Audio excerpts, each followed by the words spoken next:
如果有人问起费尔瑟姆，大多数人会说那是个宜居的好地方，远离世俗纷扰，宁静而安详。这里没有横跨海峡的渡轮，也没有延伸至此的铁路。但当我离开王都，来到费尔瑟姆的那一刻，我便决定永远爱上这里。埃洛伊斯停下画笔，艾米丽在门外喊道：“小姐，该吃早餐了。”小姐，艾米丽在门外喊道：“埃洛伊斯小姐。”埃洛伊斯放下画笔，回应道：“来了。”提起裙摆跑下楼梯。艾米丽看着奔跑的身影说道：“天哪，小姐，在楼梯上跑很危险。”埃洛伊斯笑着问道：“艾米丽，今天早餐吃什么？”艾米丽端着托盘说道：“等你洗完手，我再告诉你。”埃洛伊斯走进洗漱间。我小时候生过一场重病，来到这里后身体康复了，但是母亲有时会流下眼泪，因为她的女儿永远无法在王都社交界出道，但我却为此感到兴奋。你知道王都的高层社会有多么令人疲惫吗？相比之下，费尔瑟姆是多么自由啊！艾米丽在远处喊道：“小姐，快点洗手。”埃洛伊斯在水盆边洗手。埃洛伊斯对着鹅说道：“安静点，兰斯洛特爵士。”如果艾米丽不这么唠叨，这里就更完美了。一只白鹅在旁边拍打翅膀。邮递员骑着自行车停在门口。“小姐，有您的信。”埃洛伊斯走上前问道：“早上好，邻村坎邦有什么新鲜事吗？”邮递员回应道：“那里还是一如既往的热闹。对了，最近有很多士兵退伍回乡，多亏了他们，村里到处都是想引起士兵注意的年轻姑娘。”埃洛伊斯疑惑地问道：“士兵现在这么受欢迎吗？”邮递员点头说道：“当然了，小姐，他们从战场归来，现在都领着巨额养老金。”埃洛伊斯若有所思地回应道：“原来是这样，这与我无关。”埃洛伊斯走进书房说道：“父亲，听说士兵们都涌向了坎邦，因为姑娘们不停投掷手帕，甚至有人晕倒，马车都无法穿过街道了。”父亲放下手中的信件。埃洛伊斯疑惑地问道：“怎么了，父亲？”父亲神色严肃地说道：“埃洛伊斯，布利斯伯里要迎来一位新的管理员了，美丽的布利斯伯里庄园，它的主人是父亲的朋友，从小就将庄园钥匙全部交托给了父亲。正因如此，我从小就能在那里自由出入，就像在自己家一样。精美的古董家具，如艺术品般的装潢，任谁都会爱上这座庄园。但以后恐怕很难再像以前那样频繁出入了。听说新来的管理员是个士兵，是为了治愈战争留下的伤口才来这里休养的。”埃洛伊斯无精打采地回应道：“知道了，我没兴趣。”父亲继续说道：“他是第57步兵营的，让我想想，名字叫瑞恩。”埃洛伊斯猛地站起身，惊叫道：“什么？你刚才说瑞恩？第57步兵营？”父亲安抚道：“冷静点，埃洛伊斯，要来的人是瑞恩·索恩顿中士，不是你的那位瑞恩·威尔格雷夫中校。”埃洛伊斯重新躺回沙发，发出一声闷哼：“我的上校瑞恩·威尔格雷夫，不应该是所有人的上校瑞恩·威尔格雷夫。这片大陆上还有谁不知道他的名字？他破解了敌军密码，拯救了王子的性命。他在战火纷飞的边境扭转了整个战局。他在各国之间斡旋，赢得了外交胜利。他简直是为战争而生，是这个时代的英雄。”父亲看着垂头丧气的女儿说道：“就算是另一个瑞恩，你也要礼貌对待他。”埃洛伊斯闷不乐地问道：“那位新管理员什么时候到？”父亲看向窗外回应道：“如果信上没写错，应该就在现在。”埃洛伊斯睁大眼睛：“就在现在？”窗外阳光明媚，艾米丽正在后院晾晒床单，巨大的白色床单在风中发出烈烈声响。艾米丽在后面追赶喊道：“埃洛伊斯小姐！”埃洛伊斯用力挥动缰绳，驾车在小路上狂奔。“你要去哪里？至少带上披肩啊，小姐！”“不行，我必须快点。如果早知道会这样，我就不该把那些东西留在布利斯伯里庄园。我关于瑞恩的证明，那些裸体素描画，谢天谢地，看来还没人发现。”埃洛伊斯冲进庄园，脚步声在走廊回荡。帕克夫人惊讶地说道：“天哪，埃洛伊斯小姐！”埃洛伊斯气喘吁吁地问道：“新管理员到了吗？”帕克夫人看着狼狈的小姐说道：“您这是怎么了？管理员还没到。”但是埃洛伊斯露出笑容说道：“太好了，也就是说他还没来。”帕克夫人迟疑地补充道：“听说他随时都会到。”埃洛伊斯顾不上解释，转身跑向房间，推开沉重的衣柜门，躲了进去。谢天谢地，看来还没人动过这些东西。在层层叠叠的床单后，那张素描画正静静地躺在那里。母亲严厉地说道：“正经的小姐不该画那种画，快停下！”埃洛伊斯倔强地回应道：“不，母亲，我已经验透了那些风景画。”于是我开始在布里斯伯里偷偷研究人体结构，利用那本费尽心思才弄到手的裸体艺术画册。但画册里的人物没有脸，我也想为他们画上脸。就在那一刻，我的脑海中浮现出一个念头，没错，就是挂在我房间里瑞恩中校的那幅画像。大家都称赞他的长相英俊，但我崇拜他的原因完全是另外一回事。如果从头说起，那会是一个很长的故事。埃洛伊斯紧紧抱住画稿，振作点，现在不是感伤的时候。首先要把这些画全部搬到马车上去。埃洛伊斯抱着画稿，悄悄推开房门，确认走廊空无一人后，提着裙摆一路狂奔。只要离开这栋主楼，就安全了。突然，身后传来一个低沉的声音：“站住，小偷！”埃洛伊斯失去平衡，身体向后仰去，那人用力一拉，将他稳稳扶住。埃洛伊斯惊魂未定的抬头，撞进了一双深邃的眼眸。瑞恩·索恩顿正冷冷地看着他。埃洛伊斯下意识地回应道：“谢谢。”瑞恩·索恩顿低声说道：“你！”埃洛伊斯惊恐地尖叫起来：“这个男人是谁？他是怎么进来的？是流浪汉吗？还是闯入庄园的强盗？难道是绑架犯？”“不！”埃洛伊斯拼命挣扎着喊道：“放开我！我叫你放开我！”瑞恩·索恩顿并没有松手，埃洛伊斯用力一甩，怀中的画稿瞬间脱手而出，无数纸张在空中散落，如雪片般飞舞。瑞恩，索恩顿伸手接住一张，低头看向画稿。这个，瑞恩，威尔格雷夫，振作点，埃洛伊斯。即使这里是龙潭虎穴，只要保持冷静就没问题。只要拿走这些画稿，悄悄回去就行了。瑞恩，索恩顿俯视着他说道：“一个小偷，而且还是个好色之徒。”他按住画稿，继续说道：“打算用这些画稿度过寂寞的夜晚吗？”埃洛伊斯猛地抬头问道：“你刚才说什么？”他死死盯着对方，这辈子都没受过这种侮辱。埃洛伊斯放声大喊道：“帕克夫人，帕尔默先生，这里有入侵者！”瑞恩，索恩顿冲上前，一把抓住他的手腕：“谁允许你大喊大叫的？”帕克夫人带着仆人赶到，看着混乱的场面说道：“发生什么事了？”他指着男人喊道：“这个绑架犯！”瑞恩，索恩顿反驳道：“这个女仆又是怎么回事？”两人僵持在原地。绑架犯，女仆。帕克夫人站在两人中间，看来你们两位之间存在一些误会，让我正式介绍一下，这位是刚抵达的瑞恩·索恩顿中士，这位年轻女士是埃洛伊斯小姐，庄园管家赛伯顿先生的女儿。瑞恩·索恩顿瞪大眼睛，这个女仆竟然是管家的女儿。埃洛伊斯同样感到震惊，这个绑架犯竟然是新来的管家。两人陷入尴尬的沉默。瑞恩·索恩顿率先打破僵局，很高兴见到你，埃洛伊斯小姐。埃洛伊斯提起裙摆回礼，我也是，中士先生。帕克夫人在一旁提醒道：“中士，洗澡水已经准备好了。”瑞恩·索恩顿走在走廊上，埃洛伊斯紧随其后。他突然停下脚步，侧过头，低声说道：“你以前从未见过真正的模特吧，埃洛伊斯小姐？”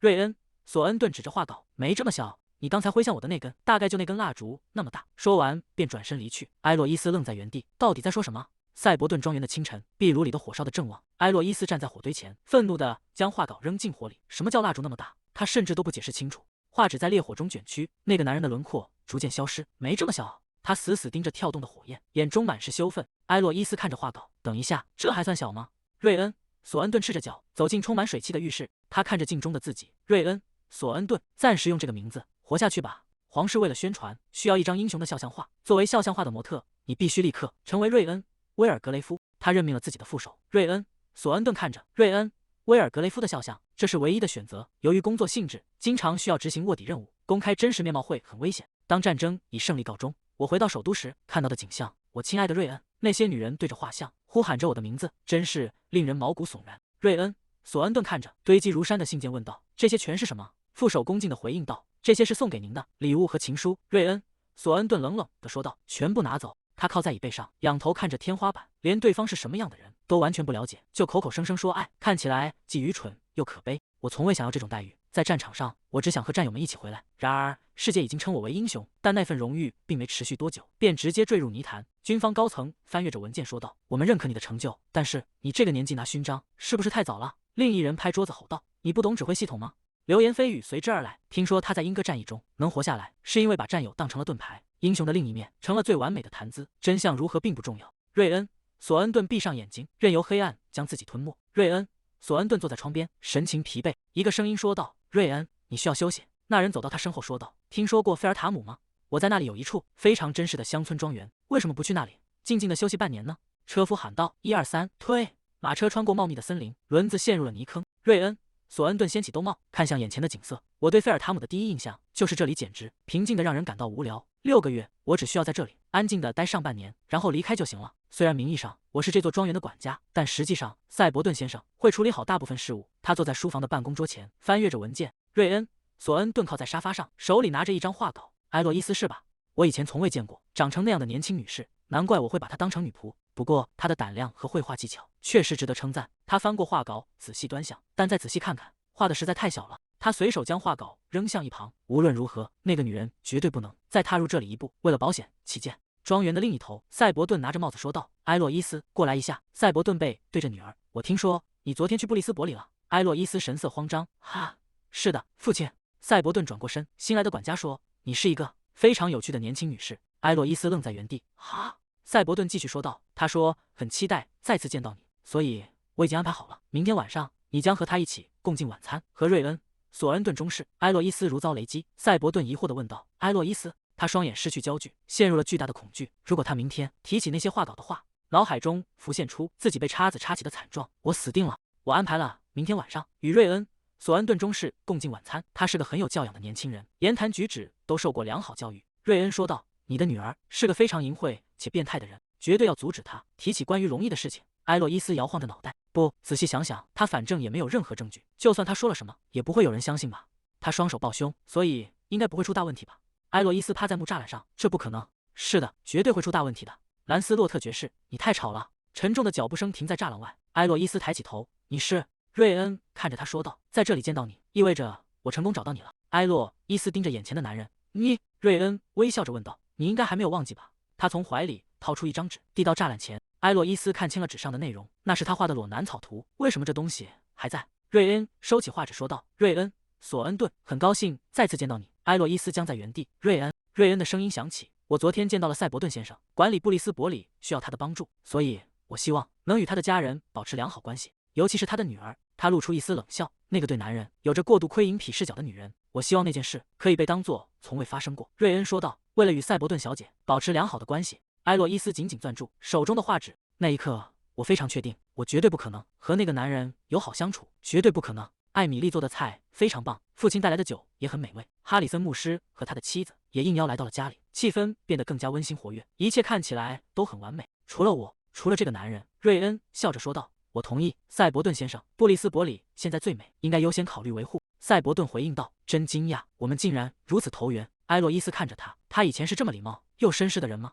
赛博顿站起身说道：“我们去客厅继续聊吧。”埃洛伊斯跟在后面，他在外人面前和私下里完全不同，真是个厚颜无耻的人。我感觉有点撑，还是先回房间吧。哈里森在客厅问道：“对了，索恩顿中士，你曾和著名的瑞恩中校同营。”埃洛伊斯停下脚步：“你一定经常见到他，如果不介意的话，我想多听听他的事。”赛博顿坐下回应道：“那不会是个有趣的故事，英雄事迹可不常有。”哈里森笑着说道：“但你们创造了奇迹，请务必告诉我们吧。”哈里森夫人突然打断道：“让我说几句吧。瑞恩中校是个懦夫，关于英共战役有很多传闻，像他那样的懦夫不配获得勋章。”哈里森急忙劝阻道：“索恩顿中士，请理解一下，夫人在那场战斗中失去了亲弟弟，你当时一定就在他身边吧？”埃洛伊斯躲在门后：“你对瑞恩中校有什么看法？”瑞恩陷入了沉默，他为什么不说话？快反驳他呀，他可是你的英雄，没有人比近距离观察过他的人更清楚。瑞恩抬起头说道：“这位夫人说的对，瑞恩中校在英共战役中的表现确实应该受到谴责，他的撤退命令太仓促了。第57步兵营几乎毫发无损地逃脱了，但其他营一直坚持到最后，全部牺牲了。那些把他奉为英雄的人简直可悲，他是个抛弃爱国主义、只顾自己性命的卑鄙小人。”埃洛伊斯推开门走入客厅：“我不同意这个观点。”瑞恩惊讶地转过头，埃洛伊斯站在光影中。“那个女人？”赛博顿惊慌地问道。“埃洛伊斯，你在说什么？”瑞恩回应道：“我观察那位中校很久了，你只是通过报纸和画像才了解他的吧？”赛博顿沉默片刻说道：“是的，没错。”埃洛伊斯坚定地说道：“我很有信心。我比你更了解瑞恩中校。”中士先生，母亲拉住他说道：“埃洛伊斯，快住口，立刻回你的房间去。我知道你爱慕中校，但现在太失礼了。”瑞恩看着地面，唉，又是那该死的爱，那些离开瑞恩就活不下去的女人。我特意逃到这偏僻乡下，就是为了避开这种人。埃洛伊斯大声反驳道：“唉，你觉得我是在盲目崇拜中校才说出这些话吗？”他快步走向瑞恩。赛博顿坐在沙发上。埃洛伊斯弯下腰说道：“失礼了。”埃洛伊斯抱着厚重的书，重重地摔在桌上。他翻开书页，说道：“战场位于高海拔地区，所有士兵都患有严重的高原反应。”瑞恩看着书上的地图，埃洛伊斯指着图纸，再加上补给被切断了。当敌人在兵力虚弱时发动突然袭击。瑞恩顿看着他：“是的，这个女人是对的。”瑞恩靠在战壕里，周围满是硝烟。我必须做出一个选择，炮火在战壕边炸裂。瑞恩看着伤兵，第57步兵营所有人的性命都系于我一人之手，所以我最终违抗了上级的命令，撤回了整个营队。埃洛伊斯指着书页说道：“中校选择了懦夫的道路，他选择背负骂名，是为了救下其他人的命。”瑞恩抬头看着他。埃洛伊斯继续说道：“你应该对中校心存感激才对。”瑞恩坐在椅子上。我曾以为在这个世界上没有任何人会站在我这边，直到我遇见了他，那个在所有指责面前拼命维护我的女人。瑞恩看着埃洛伊斯，眼神中透出一丝动容。他轻声说道：“谢谢你，赛博顿小姐。”埃洛伊斯突然喊道：“等一下，你应该感谢中校先生，而不是我。”赛博顿在一旁劝阻道：“埃洛伊斯，够了。”瑞恩神情严肃地问道：“你关于战斗的情报是从哪里得到的？”埃洛伊斯回应道：“如果我说是在报纸上看到的，你会相信吗？”埃洛伊斯抱着书说道：“多亏了那些，即使在这么远的地方，我也能完全理解瑞恩中校的策略。”瑞恩低头沉思：“专门针对他的策略吗？”埃洛伊斯继续说道：“至少我是这么认为的。我现在先回房间了，祝大家玩得开心。”赛博顿看向瑞恩说道：“抱歉，索恩顿中士，我女儿非常迷恋瑞恩中校的故事，她甚至在房间里贴了他的肖像画。”瑞恩看向窗外，原来如此，所以他才认出了那张脸。赛博顿疑惑地问道：“那张脸？”瑞恩转过身回应道：“没什么。”瑞恩站在花园里，看向赛博顿说道：“更重要的是，请告诉我埃洛伊斯小姐，我很感激她能理解。”瑞恩中笑。夜色笼罩着宅邸，时间转眼到了白天。埃洛伊斯坐在画架前，拖着脸颊说道：“这全都是因为那个烦人的。”埃洛伊斯推开窗户，向花园里挥手。阿比盖尔拄着拐杖，抬头看向窗边说道：“埃洛伊斯，这么好的天气，你躲在屋里干什么？我们去散步吧。”埃洛伊斯趴在窗台，无奈地回应道：“抱歉，我被禁足1周，不能出门。”阿比盖尔惊讶地问道：“被禁足了？但我们还是可以一起待着。”赛博顿走上前说道：“阿比盖尔，埃洛伊斯正在受罚，即使你是他的青梅竹马，也没有例外。好好反省对客人的态度，禁足1周，不准外出。”埃洛伊斯坐在画架前，疯狂地挥动着画笔。这全都是因为那个烦人的瑞恩，全都是他的错。禁足的日子一天天过去，画架上的肖像逐渐清晰。房门被突然推开，朋友们兴奋地冲进来问道：“埃洛伊斯，听说你见到了索恩顿中士，他长得帅吗？身材是不是很好？”埃洛伊斯被围在中间，尴尬地回应道：“各位，听我说。”一个冰冷的声音：“埃洛伊斯生病了，需要休息，对吧？”埃洛伊斯。埃洛伊斯关上房门。好的，父亲。他在画架前疯狂涂抹，宣泄着心中的郁闷。随着禁足期限即将结束，赛博顿在楼下喊道：“埃洛伊斯，去布里斯伯里办一件差事。”埃洛伊斯疑惑地问道：“我吗？”赛博顿指着一叠书说道：“那里有几本借来的书，一直没有归还，你把它们送回去。”埃洛伊斯停下脚步：“怎么了，母亲？”埃洛伊斯抱起沉重的书：“好的，我会去的。”母亲看着他的背影：“埃洛伊斯，你就打算穿着这身衣服去索恩顿中士家吗？”埃洛伊斯抱着书问道：“这样穿不行吗？”瑞恩从噩梦中惊醒，汗水浸透了床单，他捂住胸口，试图平复剧烈的心跳。瑞恩看着天花板说道：“又是那个梦。”他掀开被子下床，走向房门。瑞恩走出房门，来到波光粼粼的湖边。他穿着白衬衫，径直走入冰冷的湖水中。湖水漫过腰间，他低下头，将双手浸入水中。每当我以为已经忘记，噩梦总会如期而至，鲜血与肉块四处飞溅，战友们绝望的面孔。还有，瑞恩中校，你不明白指挥系统吗？瑞恩，听说你把战友的生命当成了挡箭牌。瑞恩猛地冲出水面，大口呼吸着空气，湿透的衬衫紧贴在身上。他痛苦地抓着头发，眼神中充满了挣扎。每当做那个梦的夜晚，我都无法安睡。即使来到布里斯伯里，为了休养身体，也没有任何帮助，没有任何事能激励我，我依然深陷其中。瑞恩靠在湖边的树干上，无事可做。在这片死寂中，我只会越陷越深，沉溺在思绪里。瑞恩中校，瑞恩中校，求求你们，快停下！瑞恩痛苦地抱住头，发出无声的呐喊。远处的马车缓缓停下，打破了林间的宁静。瑞恩惊觉地抬起头，看向声音传来的方向。埃洛伊斯提着裙摆从马车上走下，踩在松软的草地上。埃洛伊斯站在马车旁，看着眼前的男人。瑞恩从草地上站起身，神情显得有些局促。难道是马车出了什么问题吗？埃洛伊斯用力捶向车厢，心中充满了烦躁。真是的，为什么偏偏是那个人？索恩顿中士，那个戴帽子的家伙，我真的不想见到他。瑞恩有些不知所措地看着眼前的少女。2小时前，赛博顿夫人看着桌上的派说道：“听说索恩顿中士最近没好好吃饭，甜食或许能让他恢复精神。”埃洛伊斯提着篮子问道：“所以你要我带苹果派给他，而且还是3个？”赛博顿夫人叮嘱道：“别再像上次那样和副团长吵架了，也别忘了把书还回去。”埃洛伊斯回应道：“知道了，我现在就出发。”他推开门走出去。赛博顿夫人看着他的背影，真希望他能和索恩顿中士好好相处。埃洛伊斯走向马车，真是的，索恩顿中士那个家伙，我一点都不想见到他。瑞恩躲在树后，看着远处的背影。埃洛伊斯撑开遮阳伞，看着篮子里的苹果派。这么珍贵的派，母亲说是给索恩顿中士的，但是他停下脚步，转过身，大声说道：“不行，我要把它们全部吃掉，然后直接回家。”瑞恩从树后探出头：“什么？”埃洛伊斯坐在草地上，从篮子里拿出苹果派，说道：“祝我好胃口。”他拿起派咬了一口，太好吃了，甜美的苹果馅，还有浓郁的肉桂香气。埃洛伊斯大口咀嚼着，没有盘子和叉子又怎样？反正也没人在看。他闭上眼睛，沉浸在美味中。埃洛伊斯躺在草地上，愉快地哼着歌。说实话，把3个派都给他，真是太浪费了。也许我真的应该在走之前把它们全吃掉。瑞恩靠在树干上，双手环抱在胸前，至少留下1片吧。埃洛伊斯吓得跳了起来，手里的派差点掉落。瑞恩走到他面前，埃洛伊斯尴尬地笑道：“啊，你好，索恩顿中士。”瑞恩面无表情地低头看着他。埃洛伊斯拍着胸口说道：“你吓死我了。”他看着手里已经被切开的苹果派，如果你愿意的话，要不要尝尝看？这只是出于礼貌才随口问问的，他应该能听出来，然后礼貌地拒绝吧。瑞恩走近说道：“谢谢你。”埃洛伊斯愣在原地，什么？他直接伸手拿走了1块苹果派。瑞恩在草地上顺势坐了下来，埃洛伊斯端着剩下的派，不知所措地站在他身边。瑞恩接过派，大口咀嚼起来。埃洛伊斯端着剩下的派，呆呆地看着他。反正我也吃不下，本来打算拿了书就走，可是为什么我的胃口突然变好了？瑞恩吃得很专注，很快就吃完了1块。埃洛伊斯看着手里的派，这只是个被压扁的派，有什么大不了的？瑞恩擦了擦嘴，看向他说道：“我很享受。”篮子里只剩下空荡荡的包装纸。瑞恩靠在树下说道：“很高兴赛博顿夫人送来的东西找到了它真正的主人。”埃洛伊斯脸色一僵，紧张地问道：“你到底听到了多少？瑞恩平静地回应道：“从马车停下的那一刻，我就一直在听。”埃洛伊斯低下头，真是令人印象深刻，竟然能毫无声息地躲在旁边偷听。你在军队里也经常使用这种了不起的技能吗？瑞恩仰起头说道：“没错，这是我相当自豪的一项天赋。多亏了他，我拿到了不少勋章，也赢得了上级的信任。”埃洛伊斯转过头问道：“哦，你说的上级也包括瑞恩上校吗？”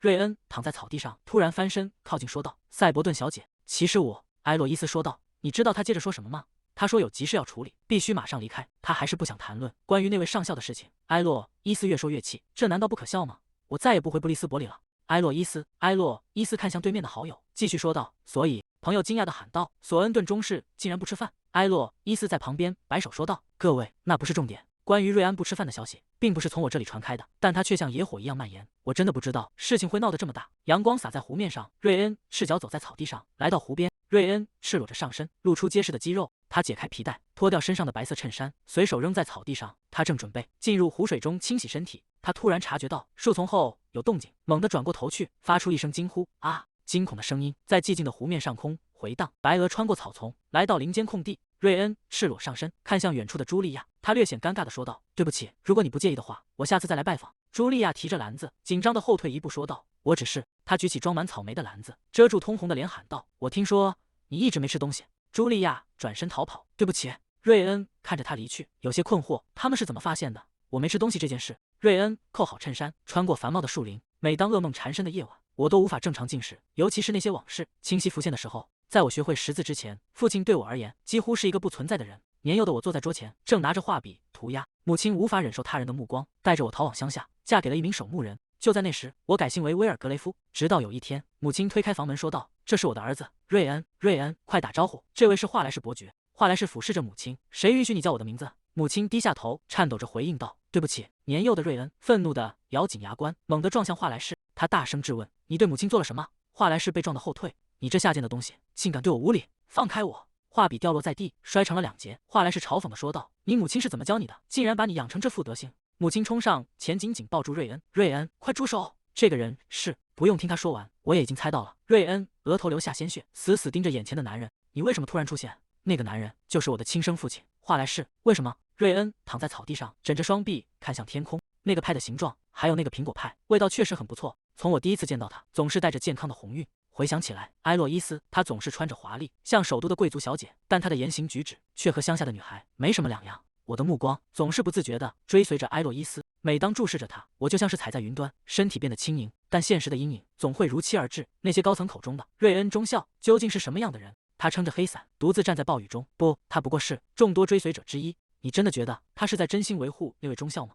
你竟然还愚蠢地相信着他只是在自欺欺人，以为自己是他唯一的知己。这个世界上根本没有人会站在我这一边。瑞恩闭上眼，任由雨水冲刷，雷声在天边轰鸣。他独自坐在湖边，背靠着粗壮的树干，身影显得孤寂。大雨笼罩着庄园。埃洛伊斯站在窗前，看着雨幕说道：“听着，去往布里斯伯里的马车已经排成了长队，是因为那位中士最近一直没吃东西吗？”他有些不解地问道：“为什么每个人都对他如此着迷？如果这次能留下好印象，说不定结婚的道路就会瞬间变得宽阔。”阿比盖尔坐在床上，发出轻快的笑声。但我听说那位中士目前还没见过任何人，虽然还没有确定的心仪人选，但目前最有优势的应该是茱莉亚。茱莉亚提着篮子走在开满鲜花的庭院，她是唯一一个收到中士正式邀请的人。我有预感，他们之间一定会发生好事。埃洛伊斯叫住对方：“等等，阿比盖尔，你是说你的姐姐茱莉亚吗？”阿比盖尔点了点头，说道：“没错，就是我的大姐茱莉亚。如果一切顺利，他们两个结婚的话。”他陷入了美好的幻想，双手捧着脸颊说道：“那样优秀的男人就要成为我们的家人了。”埃洛伊斯站在一旁，面无表情地看着他。阿比盖尔察觉到异样，疑惑地问道：“埃洛伊斯，你为什么那种表情？”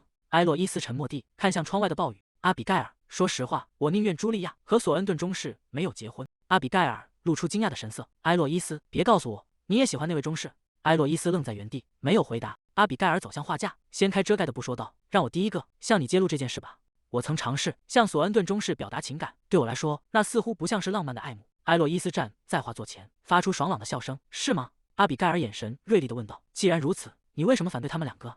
埃洛伊斯看着画架回应道：“这个嘛，我和茱莉亚或者索恩顿中士关系都不怎么好。如果他们两个结婚并联手，我简直不敢想象他们会怎么合伙对付我。”阿比盖尔继续说道：“埃洛伊斯，中士的事情我能理解，但我妹妹和你关系很好，我不觉得是那样。”阿比盖尔大喊着冲向房间。茱莉亚·奥吉尔维推开房门，呵斥道：“我要跟你说多少次，不要在背后说人坏话。”茱莉亚坐在镜子前，被吓了一跳。你吓死我了！阿比盖尔走近问道。强敌消失了，你是不是很高兴？埃洛伊斯受欢迎，那都是过去的事了。茱莉亚说道。这是事实。埃洛伊斯没法生孩子，所以男人。阿比盖尔停下脚步，挥动手杖，重重敲在茱莉亚头上。茱莉亚捂着头尖叫道：“啊，好痛！”阿比盖尔冷冷地问道：“听听你自己说的话，你疯了吗？”茱莉亚回头喊道：“是的，我很清醒。让开，我今天有约会，已经要迟到了。”阿比盖尔看着他离去，你居然敢不道歉！低头看向挂着的长裙，那件裙子的背面是怎么回事？埃洛伊斯坐在草地上，看着远处的村庄。哈，他放下画笔，看着被涂黑的纸页。埃洛伊斯站在草地上，回忆起那些刺耳的闲言碎语。一旦赛博顿先生退位，谁会是布里斯伯里的下一任经理？肯定是索恩顿中士，这是显而易见的。说实话，你们都在嫉妒埃洛伊斯，也都在生他的气。他表现得像个皇室成员，出入那些我们甚至无法踏入的地方。如果中士结婚了，并在布里斯伯里定居，埃洛伊斯就再也没法那样做了。埃洛伊斯握紧拳头，指甲深深陷入掌心。他看向远方，我亲爱的布里斯伯里，如果那是经理的位置，我有信心能处理好他。多年来协助父亲的工作，无论是修复计划还是节日筹备，难道一个未婚女性就没有资格担任经理吗？他趴在草地上，愤怒地捶打着地面，真是气死我了。兰斯洛特摇晃着走过来，嘴里叼着粉色布料。埃洛伊斯躺在草地上说道：“是的，兰斯洛特爵士，只要有你在，我就很欣慰。不过下次别再对茱莉亚做那种事了，我会亲自报仇的。”庄园外传来交谈声，你觉得呢，中士？这难道不是个有趣的故事吗？瑞恩回应道：“是的，很有趣。”茶室内气氛凝重，瑞恩放下茶杯说道：“天哪，已经这个时间了吗？我该走了。”茱莉亚瞪大眼睛，竟然已经要走了，绝对不能让他就这样离开。为了这次见面，我费了多大的劲！他强撑起笑脸说道：“今年也是一样呢。布里斯伯里的宴会一定会非常漂亮吧？菲尔瑟姆的每个人都在期待着那一天。”茱莉亚双手合十问道：“作为东道主，您是否已经决定好舞伴的人选了呢？”瑞恩面无表情地看着他，请问您说什么？茱莉亚脸上的笑容僵住，为什么他总是拒人于千里之外？深夜的庄园内，走廊传来声音：“埃洛伊斯，有一封从布里斯伯里寄来的信。”埃洛伊斯推开门问道：“一封信？”对方有些为难地说道：“哦，亲爱的，你父亲现在不在家，中士要求对夏季宴会做出解释。”埃洛伊斯接过信件，浏览着上面的内容，随后轻声说道：“别担心，这种事情我可以回信。”对方松了一口气：“谢谢你，埃洛伊斯。”瑞恩在信中写道：“亲爱的赛博顿先生，前些日子我听到了关于布里斯伯里夏季宴会的消息，我也得知了，我将担任这次宴会的主人。但遗憾的是，在之前的简报中，我并没有听说过这件事。我正等待相关信息，请在您方便时尽早给予回复。”信件的末尾署名是瑞恩·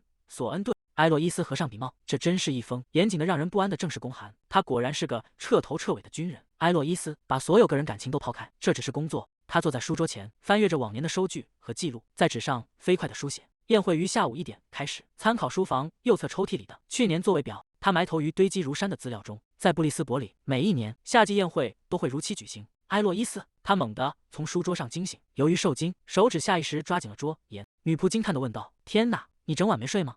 我会帮你寄出那封信。”一封火漆密封的信件摆放在桌面上。瑞恩揉了揉疲惫的眼睛，拆开信封，展开里面的信纸。他盯着信上的文字，瞳孔骤然放大，露出难以置信的表情。信纸上写着：“一直深深思念着的，致我的瑞恩。”瑞恩神情有些呆滞，手中紧紧攥着信件。埃洛伊斯低头写信：“致我的瑞恩，我一直很想你。”瑞恩拿着信纸站在光影中。此时在赛博顿住宅，埃洛伊斯举起双臂喊道：“啊呀呀！”他坐在书桌前说道：“让我看看，给中校的信写到哪了？”埃洛伊斯托着腮，看着手中的信纸：“我写了这么多，他根本不会好奇的事情。他只是说收到了苹果派关于那个男人的事。我写的太多了。”他拿起羽毛笔，蘸满墨水，在纸上飞快书写。埃洛伊斯停下笔说道：“总之，中校那样的人住在布里斯伯里，真是件悲哀的事。”他看着眼前的画像，陷入沉思。我曾经和那个人吵过架，因为我们的意见不合。但是埃洛伊斯翻开书页，指着上面的图画，他甚至没有打断我，一直耐心地听我把话说完。然后瑞恩开口说道：“感谢你对中校的理解，祝你晚安。”有些男人在被反驳时会露出不悦的神情，甚至大声叫嚷，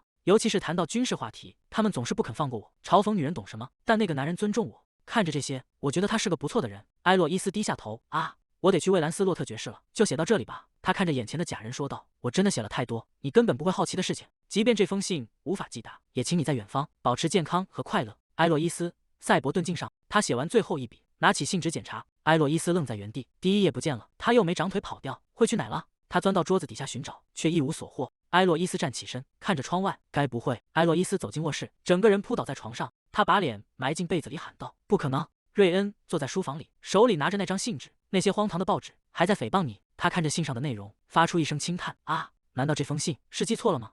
他抬手遮住眼睛，嘴角微微上扬：“不知为何，他最终找到了真正的主人。门外传来敲门声，中士。瑞恩猛地一惊，什么事？门外的人回应道：啊，您在呀，那我晚点再来打扫。瑞恩看着手中的信，如果有人看到这个，并产生了误会，他迅速拉开抽屉，将信纸塞进最深处，用力关上。瑞恩坐在书桌前，目光落在信件残余的内容上，那些荒唐的报纸还在诽谤你。他看着窗外，眼神变得冰冷。一旦我去了王都，他们最好准备好停刊。瑞恩趴在桌子上，发出一声轻笑。他在空荡的书房里大笑。瑞恩侧头枕着手臂，说真的，她真是个奇怪又有趣的女人。阳光穿过树荫，洒在草地上。威尔格雷夫中校，你过得好吗？很久没写信问候了，我一直很忙，直到现在才有空动笔。埃洛伊斯坐在大树下，靠着树干写信，并不是发生了什么大事，只是布利斯伯里一直没有消息传过来。他咬着笔杆，应该没发生什么大事吧。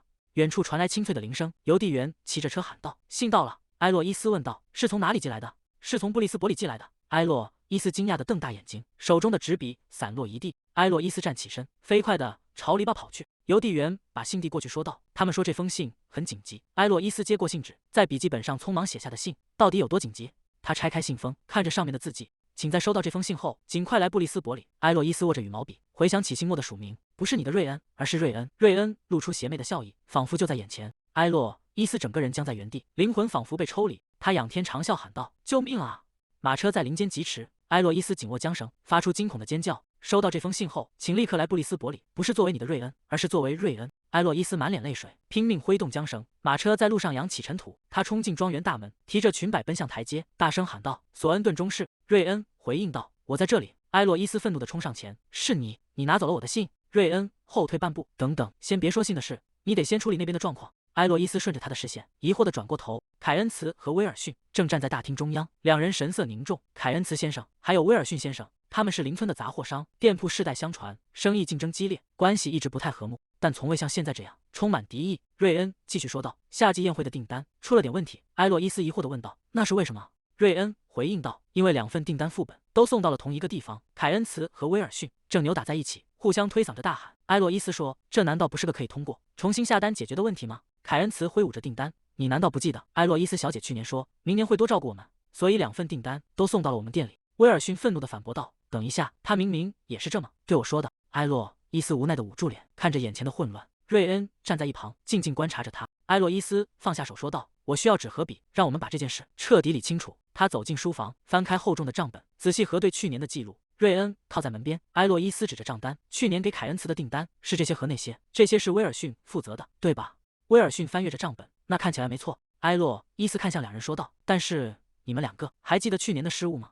凯恩茨和威尔逊僵在原地不敢出声。埃洛伊斯继续说道：先从凯恩茨的羊排开始，我们当时订的是牛肉，还有威尔逊的店根本没送来那箱香料。他快速拨动算盘，清脆的声音响彻房间。所以我正在考虑把所有订单都给一家店。瑞恩双臂交叠，惊讶地看着他。埃洛伊斯举起2份重新写好的订单表，你们谁有异议吗？凯恩茨和威尔逊乖巧地坐在桌前，像犯错的孩子一样。瑞恩走上前说道：太了不起了，没想到你能处理的这么利落。埃洛伊斯放下账本，这只是基本功。瑞恩微笑着说道：那么请继续帮我处理宴会的其他事务。埃洛伊斯愣在原地，这和说好的不一样。瑞恩走向书架，我已经单独检查过了。埃洛伊斯跟在身后，去年的银器清单是找到了，在这里。瑞恩伸出手，指尖触碰到他的手背。埃洛伊斯猛地缩回手，两人隔着书架对视。他向后退了一步。瑞恩说道：我不是故意的，那只是个意外。埃洛伊斯依旧满脸警惕。我知道。瑞恩无奈地说道：你现在的眼神就像在看一个变态。他自嘲地笑了笑：你当然不会喜欢，毕竟我不是你的瑞恩。瑞恩突然脸色惨白。埃洛伊斯捂住瑞恩的嘴，身体失去平衡，他摇晃着倒下，重重摔在地上。埃洛伊斯冲上前：喂，你清醒一点，我写的像个疯女人，对不起。埃洛伊斯见状喊道：如果你觉得抱歉，就直接告诉我。瑞恩放下手问道：你经常给中校写这种内容的信吗？埃洛伊斯急忙反驳：不，完全不是那样。他走到窗边说道：起初我并没有写那些奇怪的东西，直到我再也收不到任何回信。他可能根本没看，毕竟写信给他的不止我一个人。既然信件反正也无法送到他手里，我就开始随心所欲的在信里胡言乱语。在你眼里，我一定像个疯子吧？埃洛伊斯垂下眼帘，那些裸体画，还有充满妄想的信，如果你想宣扬出去，那就尽管去说吧，反正我的名声已经不能更糟了。瑞恩转过身，看着他的背影，说道：我没打算告诉别人，我也没有那种拿这种事取笑别人的恶劣爱好。他看着书架，这只是我的假设。如果我是威尔格雷夫中校，我大概会很享受读你写的那些信。埃洛伊斯抬起头，惊讶地看着他。瑞恩坐在梯凳上，脸上带着温和的笑意。他轻声呼唤道：埃洛伊斯小姐，要不要留下来一起吃晚餐？埃洛伊斯看着盘中的肉，索恩顿中士。我听说你平时吃的很少。瑞恩切开牛排回应道：“以前确实是那样，但你今天为什么吃的这么好？”瑞恩咽下食物说道：“这是一个好问题。”埃洛伊斯松了一口气说道：“那真是太好了，因为村里女人们的一大忧虑终于解决了。”他看着眼前的男人，这就是那个……埃洛伊斯品尝着食物说道：“真好吃，第一次见到会把想法全都写在脸上的女人。”瑞恩看着他，我在首都见过的那些女人，全都追求完美，她们总是优雅温柔，充满爱意，因为太完美了，反而更像是人偶。按照常理来说，埃洛伊斯确实是个奇怪的女人，她完全称不上是一位淑女，甚至是一个最好敬而远之的女人。为什么像她这样的人，却一点也不让我讨厌？埃洛伊斯问道。索恩顿中士，你为什么要对着蛋糕吹气？瑞恩停下手中的叉子，我刚才竟然产生了那么愚蠢的想法。他放下餐具说道：“埃洛伊斯小姐，在你离开之前，能再帮我确认几份文件吗？”埃洛伊斯回应道：“但是现在已经很晚了。”瑞恩站起身说道：“我会送你回家的。”埃洛伊斯皱起眉头，真是的。侍女在一旁劝阻道：“中士，请不要在今天完成所有工作，不然那位小姐明天就又会过来了。”瑞恩看着埃洛伊斯，没错，为了我的妻子，就算没有工作，我也要编造出来。他转过身问道：“那么你还有什么想问的吗？”埃洛伊斯回应道：“是关于宴会的座位安排，把威特金斯夫妇的位置放得稍微远一点吧。因为他们上次和这边的家人吵过架，还有关于奥格尔维家族。”埃洛伊斯拿起一张卡片，上面写着茱莉亚·奥格尔维。他看着这个名字，陷入了沉思。埃洛伊斯试探着问道：“难道你想加深与茱莉亚的关系吗？”瑞恩愣了一下。“什么？”埃洛伊斯继续问道。“或者你打算邀请其他年轻女士来喝下午茶？”瑞恩反问道。“你为什么要问这个？”埃洛伊斯看着桌上的名牌，“我只是在想，把你和茱莉亚安排在对面是否合适？”瑞恩疑惑地问道：“坐在对面，难道有什么特别的含义吗？”埃洛伊斯惊讶地回应道：“天哪，你难道没在首都参加过宴会吗？”瑞恩陷入回忆说道：“我参加的大多数时候都只是为了履行义务，吃完饭我就直接离开了。”埃洛伊斯追问道：“难道那时候你的对面没有坐着未婚女性吗？”瑞恩迟疑地回应道：“我想应该是有的，但是……”瑞恩捂住额头说道：“我的天啊！”埃洛伊斯继续说：“你现在才意识到吗？那个位置通常是给你想与其建立良好关系的人。”瑞恩低下头看着桌上的名牌，上面写着安德鲁·奥格尔维，一个男人的名字。夜幕降临，两人骑马离开庄园。瑞恩在马背上转过头，看着身侧的女人：“你为什么要那样看着我？”埃洛伊斯回应道：“我在看你的脸。”瑞恩看着身旁的女人，他现在是打算彻底厚颜无耻下去了吗？他开口问道：“是因为我长得英俊吗？”埃洛伊斯回应道：“看来谦逊并不是军人的美德之一，你并没有否认，不是吗？”瑞恩笑着说道：“就算我否认，你也不会相信，反正其他人也会赞美我，你很清楚这一点。”埃洛伊斯感叹道：“但是中士，你比不过安德鲁。安德鲁·奥格尔维是费尔瑟姆最英俊的男人，也许是因为他太受欢迎了，所以他从不关注我。”瑞恩低声重复道：“安德鲁·奥格尔维。”坐在安德鲁对面的人，竞争一定非常激烈。埃洛伊斯低声念道：“安德鲁·奥格尔维先生。”他忍不住笑出声来。瑞恩露出疑惑的神情。埃洛伊斯继续说道：“安德鲁是奥格尔维家族中年纪最小的孩子，他今年只有5岁。”瑞恩骑在马上，5岁，中士。埃洛伊斯问：“你该不会是在嫉妒一个5岁小孩吧？”瑞恩转过头，神情有些僵硬。“不，我没有。”埃洛伊斯掩嘴笑道：“你想成为这村里最英俊的男人吗？还是类似的什么？”天哪，你竟然把安德鲁当成竞争对手！瑞恩低声回应道：“不是那样的。”埃洛伊斯继续说道：“真不敢相信，你居然把5岁小男孩当成对手，我以前没发现你是这种人。”瑞恩有些无奈地喊道：“哈利法克斯，我会给你讲个战争故事，关于威尔格雷夫中校那些从未公开的成就。”埃洛伊斯睁大眼睛问道：“是那些还没向公众透露过的成就吗？”瑞恩骑在马上，忍不住笑出声。埃洛伊斯转过头，有些恼火地问道：“你笑什么？”他侧过脸回应道：“因为我很担心你会把这件事写在给你的瑞恩的信里。”埃洛伊斯瞬间涨红了脸。“嘿，瑞恩，索恩顿！”他气得在马背上乱挥手，他却只是自顾自地笑着。两人骑马穿过夜色，远处的村庄灯火通明，前方传来呼喊声：“小姐！”埃洛伊斯拉住缰绳。艾米丽提着灯跑来喊道：“埃洛伊斯小姐！”埃洛伊斯惊讶地问道：“艾米丽，你怎么没去睡觉？”艾米丽跑上前回应道：“你还没回来，我怎么睡得着？”夫人也很担心，最近到处都在转关于逃兵的事情。埃洛伊斯疑惑地问道：“逃兵？”艾米丽看向瑞恩：“中士，这应该是你第一次听说。不久前在邻村，一位老绅士被不明身份的人袭击了。大家都说那些逃兵已经在附近徘徊很久了。我们觉得袭击者和那些逃兵是同一伙人。”瑞恩皱起眉头：“为什么没告诉我关于逃兵的事？”他有些尴尬地回应道：“我给忘了。”瑞恩神情严肃：“这样不行，从今天起，我会每天亲自护送你。”艾米丽惊讶地问道：“每天吗？你要护送小姐从哪里护送到哪里？”瑞恩回应道：“这个嘛，既然赛博顿先生不在，埃洛伊斯小姐现在是和我一起工作的副经理，不是吗？”他看着他继续说道：“与其通过信件交流，不如你亲自去布里斯伯里监督情况，在现场解释事情会更容易一些，对吧？”埃洛伊斯愣在原地，不仅仅是经理的女儿，也不是一个简单的代表，而是一名副经理。他拉紧身上的披肩，看来没有别的办法了。作为副经理，我别无选择，只能亲自去一趟。瑞恩看着他说道：“明天见。”埃洛伊斯挥手回应道：“明天见。”从那天起，我开始每天清晨前往布里斯伯里，直到深夜才再次返回。埃洛伊斯在厨房问道：“甜点候选准备好了吗？”厨师回应道：“是的，小姐，夏季宴会的筹备工作进展得非常顺利。”埃洛伊斯指挥着仆人：“请把画框向右移一点，再多一点。”有人在身后喊道：“埃洛伊斯小姐。”瑞恩转过身，隔壁房间已经整理完了。埃洛伊斯点头说道：“那请把这些装饰现在搬走吧。”瑞恩回应道：“明白了。”瑞恩抱着文件走在走廊，埃洛伊斯停下脚步，仔细想想，我以前是不是发过誓？我绝对再也不要见到那个男人。埃洛伊斯快步走上前，如果太重了，我们就分担一下，一起搬吧。事情是从什么时候开始变成这样的？从早到晚，整天都在一起，看着对方的脸交谈。如果仔细观察，我们的默契其实还不错。两人在桌前击掌，而且说实话，这种感觉挺有趣的。当然，有趣的是他讲的关于中校的那些故事。埃洛伊斯拖着下巴，并不是那个男人本身很有趣。埃洛伊斯坐在树下，中士，我明天不能过来了，我需要回一趟坎伯恩去做中期检查。瑞恩低声问道：“你打算和谁一起去？”他想了想，回应道：“除了我母亲和艾米丽。”他沉默了一会儿，看着他说道：“埃洛伊斯小姐，不如让我陪你一起去吧。”与此同时，在首都纽汉，一道闪电划过夜空，暴雨倾盆而下。这里是陆军总部。一只戴着白手套的手缓缓转动门把手。理查德·卡梅隆坐在桌前说道：“菲利普，不管怎么看，我们的瑞恩似乎恋爱了。”菲利普·奥斯本推开门，今天真是诸事不顺，又是下雨，又是狗吠。理查德急忙起身喊道：“等等，先听我说完。你还记得瑞恩最近寄来的信吗？就是那封要求寄送礼服的信。”菲利普冷淡地回应道：“那又怎样？”理查德提高音量说道：“你说那又怎样？你应该也很清楚，他有多讨厌那种衣服。”理查德翘着腿说道：“穿着礼服去约会，你能想象吗？”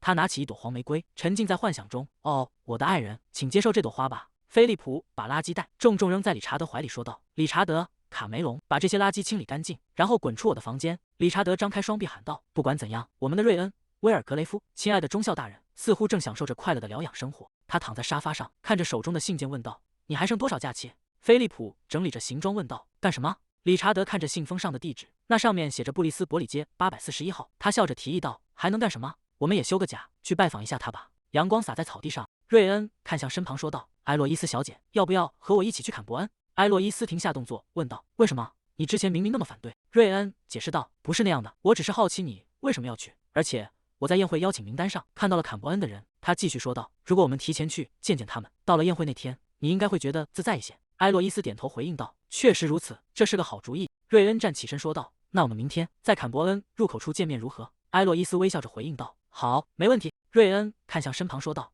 我会去你家接你，亲自护送你过去。”埃洛伊斯摆手回应道：“没关系，我可以自己骑马去。”瑞恩皱眉说道：“独自前往太危险了，那些逃兵还没被抓获。”埃洛伊斯低下头：“确实如此。”第二天早晨，庄园门口鲜花盛开，瑞恩捧着紫色花束，好久不见，赛博顿夫人。他没说会穿成这样，简直像变了个人。赛博顿夫人捂着嘴笑道：“哎呀，你平时那么忙，还特意跑这一趟。”瑞恩心里说道：“一点也不麻烦，毕竟我要见的是菲尔瑟姆最完美的女士。”瑞恩微笑着说道：“见到您，我甚至为自己的寒酸感到羞愧。她是抹了黄油才来的吗？这演技真让人吃惊。”赛博顿夫人转头看向女儿说道：“埃洛伊斯，把这些花插进花瓶里。”埃洛伊斯接过花束应道：“好的，妈妈。”赛博顿夫人笑着回应道：“还没吃早餐吧？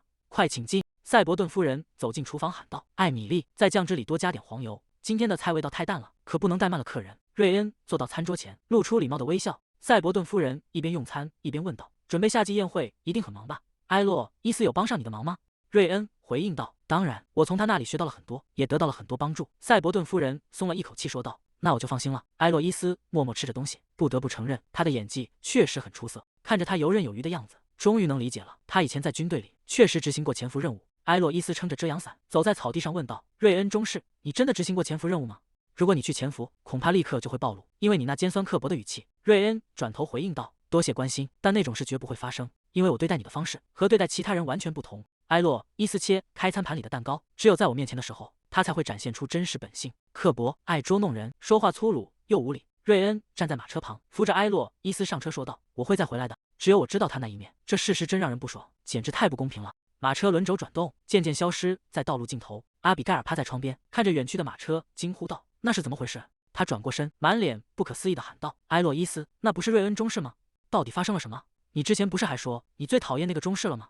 茱莉亚提起裙摆，急忙追过去喊道：“啊，姐姐！”马车内，瑞恩正襟危坐。埃洛伊斯转过头问道：“你在盯着看什么？”瑞恩直视着他：“你的脸。埃洛伊斯挑起眉毛问道：“是因为我长得漂亮吗？”瑞恩露出微笑，看来谦逊这种美德并不在管家的职责范围内。埃洛伊斯没好气地回应道：“喂，瑞恩。”瑞恩轻声应道：“在呢。”埃洛伊斯、赛博顿、阿比盖尔手持长柄手杖，轻声唤道：“埃洛伊斯！”茱莉亚冲进屋内大喊：“姐姐，你在哪里？”她推开房门喊道：“阿比盖尔！”阿比盖尔拄着手杖，缓缓走入院子，回应道：“我在这里。”茱莉亚急匆匆跑上前：“姐姐，你看到了吗？瑞恩，索恩顿中士，你敢相信吗？他竟然在约会，和那个埃洛伊斯表现得非常亲密。他明明说去坎伯恩是为了处理宴会公务，那份工作只是借口。”阿比盖尔平静地说道：“也许他们是在一起工作时产生了好感。”茱莉亚擦了擦嘴说道：“不可能，姐姐你也知道吧？埃洛伊斯有多讨厌中士，你太天真了，姐姐。即便人们还在拳脚相向，转眼间也能亲吻彼此，这就是生活。”阿比盖尔无奈地说道。茱莉亚说：“真的，你真的不知道什么时候该停下。”她弯腰捡起掉落的口红，对着镜子涂抹，看着镜中的自己。阿比盖尔轻笑一声：“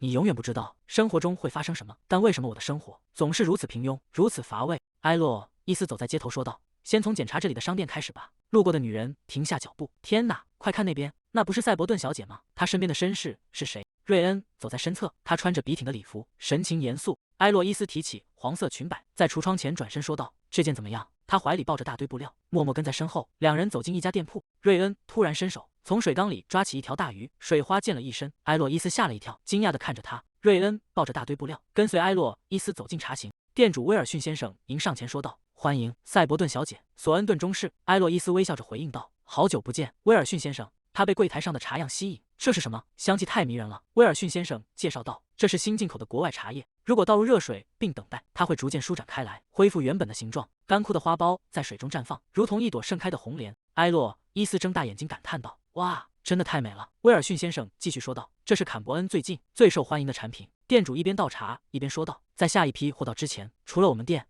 您在别处很难买到它。”埃洛伊斯端起茶杯，轻抿一口说道：“香气很棒，味道也很好。如果能在宴会上提供这种茶，就完美了。”瑞恩看着他沉思，他突然开口说道：“那么我要买下店里所有的货。”埃洛伊斯大吃一惊：“什么？”他急忙放下茶杯说道：“但是这样一来，宴会的预算就会……”瑞恩打断了他的话：“别担心，我打算自掏腰包。”埃洛伊斯愣在原地：“什么？”两人离开茶行，走在街道上。埃洛伊斯转头问道：“中士，你真的那么喜欢那款茶吗？”瑞恩点头说道：“是的，香气和味道都非常出色，而且看着很有趣。”埃洛伊斯提议道：“我们要去下一个地方吗？”他点头回应道：“听起来不错。”两人并肩走在热闹的街头。瑞恩眼神微变，察觉到身后的异样，他突然伸手用力拽住埃洛伊斯的手臂。埃洛伊斯惊呼道：“什么？中士？”他迅速将他拉进旁边的建筑，反手关上大门。埃洛伊斯靠在门后问道：“你在做什么？”瑞恩捂住他的嘴：“嘘，我们被跟踪了。”瑞恩眼神凌厉，警惕地观察着门外。刚才的动作显然是针对我的。2个，不，3个，我的真实身份暴露了吗？埃洛伊斯小姐不能被卷进来。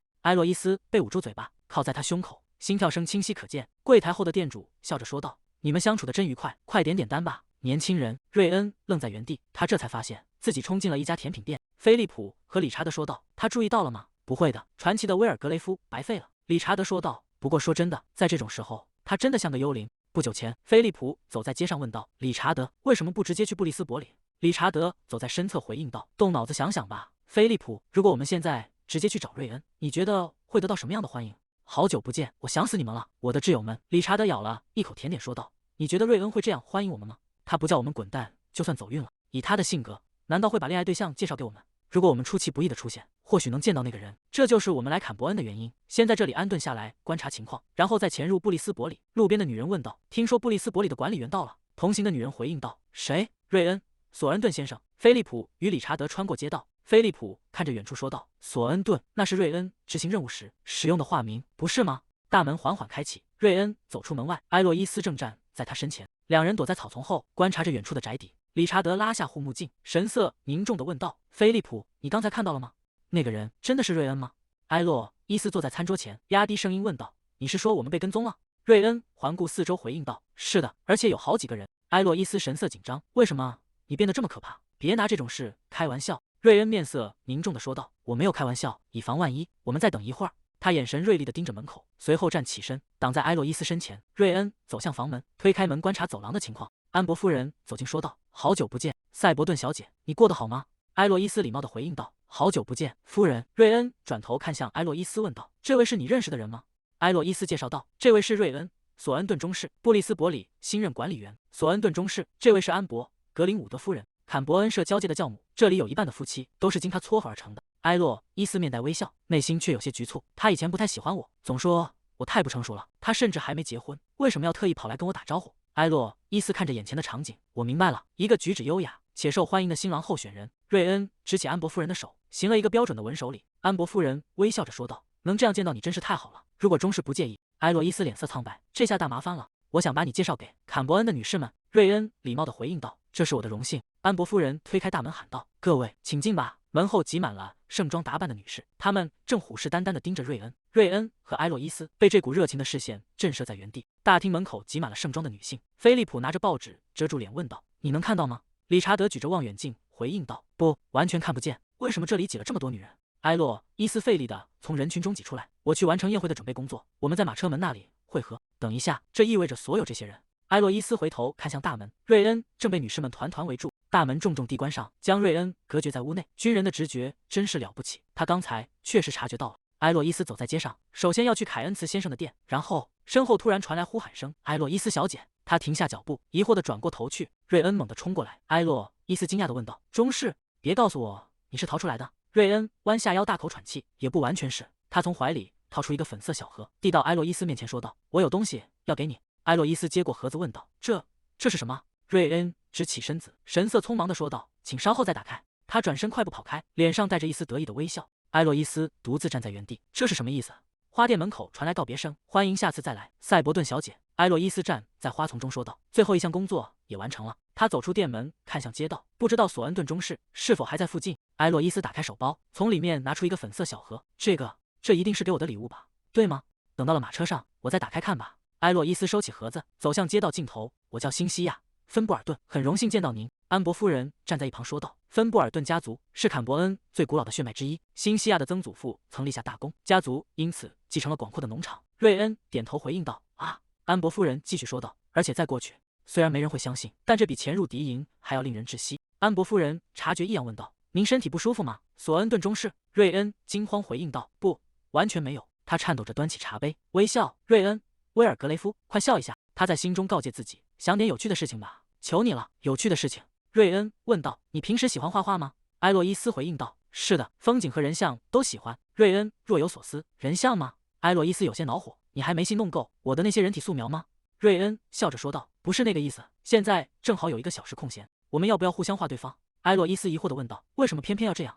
瑞恩坐到画架前：“这不是你的爱好吗？难道不觉得很有趣吗？”埃洛伊斯坐在对面说道：“中士，我并不把画人当成爱好。”瑞恩拿起画笔：“即便如此，趁这个机会画一张也不错。毕竟你面前的可是费尔瑟姆，仅次于安德鲁的第二美男。”瑞恩说道：“我会把这幅画当做礼物送给你。”埃洛伊斯举起画纸，笑着回应道：“希望你会喜欢，毕竟这是我送给你的第一份礼物。”瑞恩看着那幅画，画上是一只戴着珍珠耳环的鸭子。从那以后，每当我送他礼物时，他总是用那种充满怀疑的眼神看着我。瑞恩端起茶杯，轻抿一口，不知道这一次他是否还会露出同样的表情。马车在街道上行驶，埃洛伊斯坐在车厢内，缓缓打开粉色盒子。这是埃洛伊斯看着盒中的花茶，这是在威尔逊先生店里见过的茶叶，当时还是装在玻璃罐里。他是什么时候准备这种东西的？马车在街道上颠簸，真是有趣。你觉得我会喜欢这种东西吗？他在花丛簇拥的幻象中握紧了粉色盒子。那么我们在布里斯伯里再见。茶室的门铃响起，瑞恩瘫坐在椅子上。已经过去3个小时了吗？他猛地站起身，按住桌面。埃洛伊斯小姐一定还在等我。夕阳笼罩着城市。瑞恩握紧缰绳问道：“那位你想护送的年轻女士，当时是坐在你对面吗？”埃洛伊斯回应道：“不，那里没有人。”埃洛伊斯继续问道：“那么在首都，你有私定终身的对象吗？或者中意的人？”瑞恩平静地回答：“一个都没有。”埃洛伊斯问：“你难道是那种坚定的单身主义者吗？”中士。瑞恩愣了一下，重复道：“单身主义者。那么你呢，埃洛伊斯小姐？”埃洛伊斯看向远方说道：“你可能不知道我所属的那个团体。”瑞恩疑惑地问道：“团体？”埃洛伊斯苦笑着回应道：“是的，那是一个由主动退出婚姻市场的人所组成的团体。”但他看着他的侧脸，看起来他并不像是自愿逃离的。马车在林间穿行，埃洛伊斯问道：“中士，你的家乡在哪里？”瑞恩回应道：“切斯特城。”埃洛伊斯继续问道：“你是在那里出生长大的吗？”瑞恩握紧缰绳：“我不记得出生在哪里，但我从3岁到10岁都住在那里。”埃洛伊斯点头说道：“原来是这样。仔细想想，这好像是我第一次主动问起你的事情。以前我们只谈论工作或者关于忠孝的问题。”夕阳变得刺眼，埃洛伊斯眯起眼睛，我的眼睛一直手遮在他的额前，挡住了强光。他惊讶地抬起头，瑞恩伸出手替埃洛伊斯挡住阳光。“你可以。”如果你想的话，可以多问我一些。他抬手遮在额前，继续驾驶马车。瑞恩靠近埃洛伊斯，伸手轻抚她的长发，说道：“如果你想的话，可以多问我一些。”他凝视着对方，低声呢喃：“埃洛伊斯。”马车突然剧烈颠簸，两人身体随之晃动。瑞恩稳住身形，问道：“如果你10岁前都住在切斯特城的话？”埃洛伊斯转头看向他，问道：“那10岁之后呢？”瑞恩垂下眼帘回应道：“10岁之后。”瑞恩被紧紧抱住，他为什么突然来这？话来是面无表情。瑞恩，威尔格雷夫，跟我来。马车在林间穿行。瑞恩看向窗外，说道：“我只是到处逛逛。”埃洛伊斯盯着他的侧脸，他为什么回避问题？明明说过可以多问一些的。他深吸一口气，问道：“我可以问别的吗？”瑞恩回应道：“问吧。你之前提到的单身俱乐部里面还有其他人吗？”他点了点头：“有的。”埃洛伊斯继续问道：“那你见过阿比盖尔吗？”瑞恩沉默片刻，说道：“我只听过她的名字，在和茱莉亚小姐聊天时听过几次而已。”埃洛伊斯看着前方问道：“你也听说过阿比盖尔拄着拐杖吗？”瑞恩回应道：“是的。”埃洛伊斯垂下眼帘：“既然如此，我想问你一件事。有人说残疾是有缺陷的，中士，你也这么认为吗？”瑞恩神情严肃地说道：“埃洛伊斯小姐，我是一名军人，难道你认为我身边没有那些身体因战争致残的人吗？”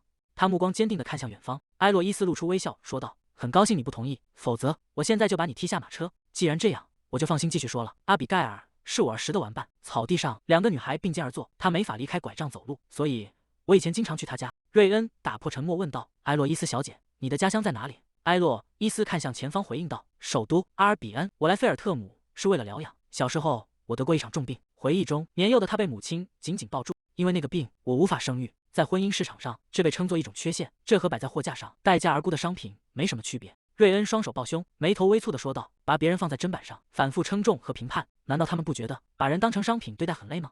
埃洛伊斯侧头看向他，嘴角露出一丝笑意。有趣的是，偶尔还是会有男人主动接近我，那些人接近我是为了我将继承的遗产，每次我都会用同样的方法把他们赶走。瑞恩好奇地问道：“那是用什么方法？”埃洛伊斯举起手，做出扣动扳机的姿势，说道：“说一些对方讨厌的话。”回忆中，他对着追求者们大声说道：“我的配偶身高必须在6英尺1英寸以上，他绝对不能抽烟，也不准把时间花在朋友身上，必须时刻陪着我。”他看着被吓跑的男人，继续喊道：“我每个月要花5英镑买书，你能接受吗？”在对方想要辩解时，他愤怒地吼道：“说话时不要打断我。”埃洛伊斯微笑着说道：“只要这样做，他们通常都会主动离开，这真的很奇怪。我提到的那些条件真的很难满足吗？”瑞恩走过刻度线，他身形高大，轻松超过了6英尺。他转过身回应道：“不，一点也不。”夜深了，豪宅内灯火通明。埃洛伊斯坐在书桌前，握着笔在纸上记录。与凯因兹先生的店相比，威尔逊先生的店货物品质明显更好。他停下笔，陷入了沉思。他咬着指关节，眉头微微蹙起，随后伸手翻开文件夹，仔细查看里面的记录。埃洛伊斯翻开资料，瑞恩中士的家乡切斯特，那是位于阿尔比恩北部一座落后的工业城市，充满了犯罪、贫困和污染。工厂的浓烟遮蔽了太阳。他对自己那座人人避而不谈的家乡竟然感到自豪，但他对自己在那之后生活的地方却含糊其辞。他到底去哪里流浪了？埃洛伊斯吹灭蜡烛，房间陷入一片昏暗。他躺在床上翻来覆去。说起来，我什么时候才能画完那幅肖像画？他转头看向画架，上面是瑞恩的轮廓。既然明天休息，也许我能画完它。埃洛伊斯躺在床上，越想越觉得生气。我这么用心的画他，他却在忙着画鹅，真是个荒唐的人。清晨的阳光洒进窗户，画架上的肖像静静伫立。艾米丽推门走进房间。埃洛伊斯小姐，我只是以防万一问一下。埃洛伊斯睡眼惺忪，揉着眼睛问道：“什么事？”艾米丽。艾米丽指着旁边的画架：“你和索恩顿中士，你们2个是在偷偷约会吗？”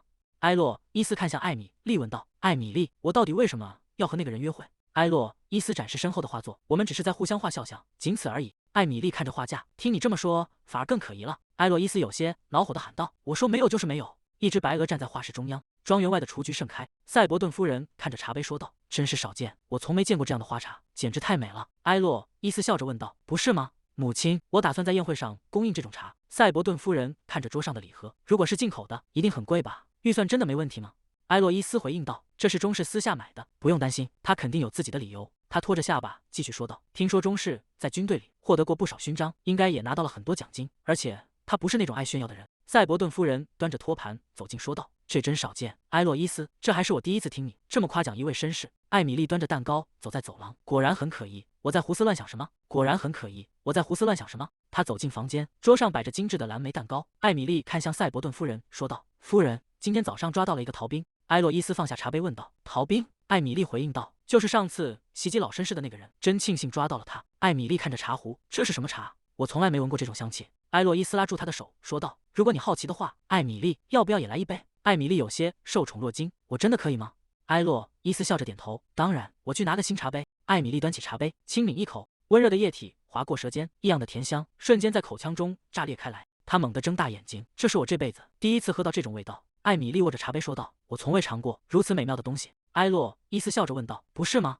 艾米丽看着手中的茶杯，这种昂贵的茶叶，还有做梦都不敢想的茶具，根本不是女仆能碰的。可埃洛伊斯小姐每次都大方的分享给我。埃洛伊斯递过叉子说道：“也尝尝这个蛋糕吧。”艾米丽看着小姐的背影，埃洛伊斯小姐能在这座宅邸当女仆，真是太好了。宴会前一周，布利斯伯里庄园外的草地上，工人们正拉着粗绳，1、2、3，嘿咻！他们满头大汗，合力拉动巨大的树桩。工人们在草地上呐喊：“再来一次，再加把劲！”埃洛伊斯站在窗边，看着外面，他们在拔那个枯树桩，看起来并不容易。瑞恩走下台阶说道：“我也来帮忙。”他随手脱掉军装外套，丢给旁边的士兵。埃洛伊斯惊讶地看着他，中士那种身份的人不该干这种粗活。瑞恩挽起袖口问道：“你们是在低估士兵吗？”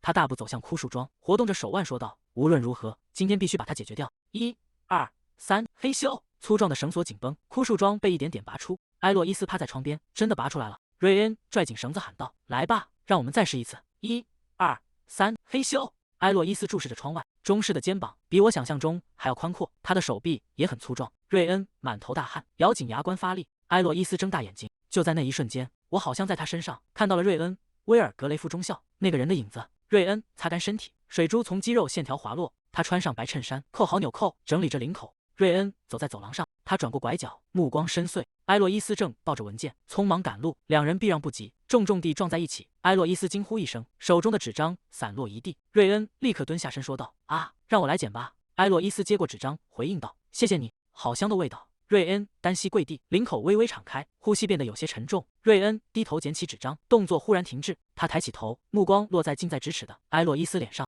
瑞恩与埃洛伊斯在门前紧紧相贴，气氛一度陷入凝滞。两人突然惊叫着分开，各自跌坐在地。瑞恩平复呼吸问道：“为什么你这么吃惊？是你先靠过来的吧？”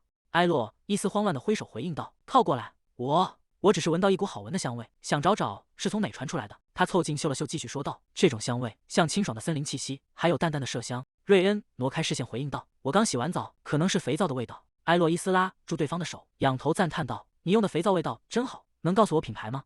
他注视着眼前的男人，我真的很想尝试一下清爽的森林气息，伴随着淡淡的麝香。瑞恩面露难色，我不希望和你闻起来一样。埃洛伊斯愣在原地问道：“你说什么？”瑞恩转身走向门口说道：“晚餐时见。”埃洛伊斯看着他离去的背影，那个死板的中士瑞恩独自走在走廊里，深吸了一口气。瑞恩坐在地板上，背靠着床沿，无论怎么想，这都太荒谬了。拒绝的理由竟然是这个。他低下头，嗅着手腕上的气息，但换个角度想，如果我用同样的肥皂，就会习惯那个味道，到那时我就再也闻不到自己身上的香味了。夜幕降临，庄园灯火通明。侍女看向埃洛伊斯问道：“埃洛伊斯小姐，今天要不要留在布利斯伯里过夜？时间已经太晚了。”埃洛伊斯整理着衣领，回应道：“不，谢谢你，我家里还有很多事要准备。”侍女无奈地叹了口气说道：“既然这样，那也没办法，请务必安全回到家。”小姐，埃洛伊斯走向大门说道：“明天见，夫人。”埃洛伊斯推开大门，正要离开庄园，一只手突然撑住门框。瑞恩挡住去路问道：“为什么你要先走？”埃洛伊斯有些惊讶地回应道：“啊，中士，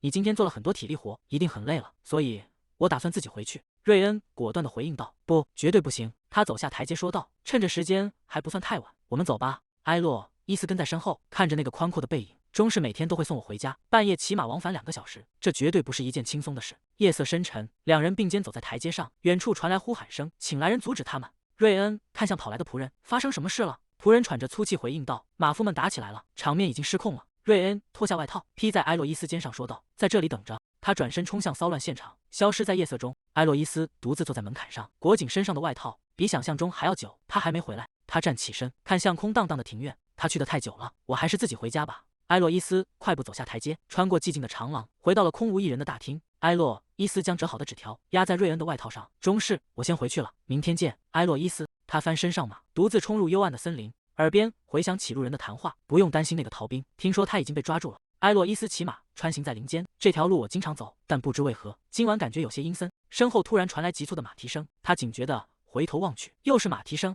是中士追上来了吗？不，绝不可能，他不可能追得这么快。埃洛伊斯握紧缰绳，加快了速度。埃洛伊斯在林间疾驰，身后的马蹄声愈发逼近。如果不是中士，那究竟会是谁？一匹黑马猛地窜出，强行拦住去路。埃洛伊斯惊恐地勒紧缰绳，险些跌落马背。拦路者披着深色斗篷、满脸胡须的男人露出狞笑，眼神中透着杀气。与此同时，庄园大厅内，瑞恩回到原处，看到地上的外套和纸条。埃洛伊斯小姐看着纸条上的留言，他猛地攥紧拳头，指关节因为用力而发白。瑞恩冲向大门，重重推开房门。埃洛伊斯紧紧抓着马缰，马匹突然受惊嘶鸣，将他甩向地面，重重摔落在草地上。埃洛伊斯失去意识，马匹独自跑向远方。寂静的树林中，一个黑衣人走近，埃洛伊斯手指未动，发出痛苦的呻吟。黑衣人粗暴地揪住头发，将埃洛伊斯从地上拽起。埃洛伊斯痛苦的呻吟。视线模糊间，看到对方斗篷下的衣领、军服，难道是逃兵？可逃兵不是已经被抓住了吗？黑衣人在他身上翻找，拔出匕首抵住脸颊，说道：“值钱的东西全部交出来。”埃洛伊斯绝望地闭上眼，泪水滑落脸庞。我好害怕，谁来救救我？黑衣人勒住埃洛伊斯，听到远处传来马蹄声，疑惑地问道：“怎么回事？”两匹马停在树林边，马背上空无一人，马上没有人，看来是我白紧张了。黑衣人放松了警惕，正要继续搜刮，一道黑影从树后闪出，瑞恩顿猛地冲出，从背后死死勒住黑衣人。黑衣人发出惨叫，痛苦的咳嗽。瑞恩顿大声喊道：“快跑！”埃洛伊斯惊魂未定，看向救了自己的男人。瑞恩顿死死勒住黑衣人，大声喊道：“快跑！”黑衣人拼命挣扎，伸手摸向掉在地上的匕首。黑衣人挥舞匕首，划破他的手臂，鲜血渗出白衬衫。瑞恩顿闷哼一声，瑞恩顿顾不得伤口，再次扑向对方，死死按住黑衣人的手腕。埃洛伊斯瘫坐在地上，惊恐地看着眼前的搏斗。瑞恩顿转头大喊：“立刻离开这里！”埃洛伊斯愣在原地，身体止不住的颤抖。瑞恩顿再次催促道：“埃洛伊斯，快点！”埃洛伊斯回过神来，咬牙点了点头。瑞恩顿扯下马缰，将其紧紧缠绕在拳头上。黑衣人挥舞匕首，嘲讽道：“你觉得凭一根缰绳就能对付我吗？面对持有武器的敌人，唯一的办法就是夺走那件武器，这是唯一的胜算。”黑衣人猛地刺出匕首，瑞恩顿侧身闪避，用缠着缰绳的手臂死死锁住对方的手腕。黑衣人拼命挣扎，却无法挣脱。瑞恩顿顺势发力，将对方重重摔向地面，匕首脱手飞出，掉落在远处的草丛中。瑞恩顿翻身压上，将黑衣人彻底制服。黑衣人猛地反击，死死抓牢瑞恩顿的伤口。瑞恩顿咬牙闷哼，黑衣人挥拳重击，将他狠狠打翻在地。瑞恩顿重重摔落，趴在地上无法起身。黑衣人步步逼近，问道：“你到底是什么人？你也是军人吗？”黑衣人重新拔出匕首，说道：“你的身手确实不错，可惜。”他举起匕首，冷笑道：“已经没人能见识到了。”瑞恩顿看着落下的刀锋，埃洛伊斯惊恐的尖叫：“瑞恩！”黑衣人发出一声惨叫，身体僵硬的向后倒去。瑞恩顿推开对方，转头看向身后，埃洛伊斯双手抱着大石块，气喘吁吁的站在原地，眼神中满是惊恐。“瑞恩，你没事吧？”黑衣人倒在地上，口吐白沫，失去意识。瑞恩顿坐在地上，看着眼前的女人，紧绷的身体终于放松下来。瑞恩看着他，轻声唤道：“埃洛伊斯。”埃洛伊斯捧起他的脸：“你的脸受伤了。”他看着男人手臂上的血迹，还有你的手臂，天啊！让我先用手帕帮你包扎一下。瑞恩握住他的手问道：“你为什么不逃走？”埃洛伊斯回应道：“我折返回来了。”埃洛伊斯一边包扎一边说道：“我怎么能丢下你，独自逃走呢？”瑞恩看着他，伤口处传来阵阵痛楚。埃洛伊斯担忧地问道：“伤得很重吗？”瑞恩回应道：“再勒紧一点，这样我才能保持清醒。”埃洛伊斯用力勒紧布条：“是这样吗？”瑞恩发出痛苦的惨叫。埃洛伊斯看着倒地的黑衣人：“他死了吗？”瑞恩低头查看，他只是晕过去了。他转头问道：“埃洛伊斯，你受伤了吗？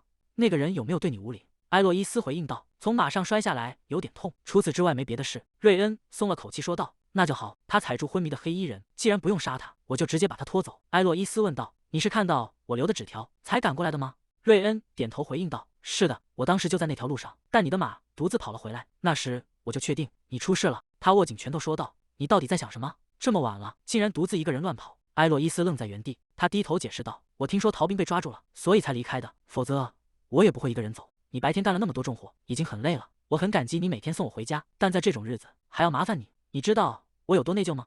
瑞恩打断道：“所以你是因为感激我？那你难道没想过我会担心吗？”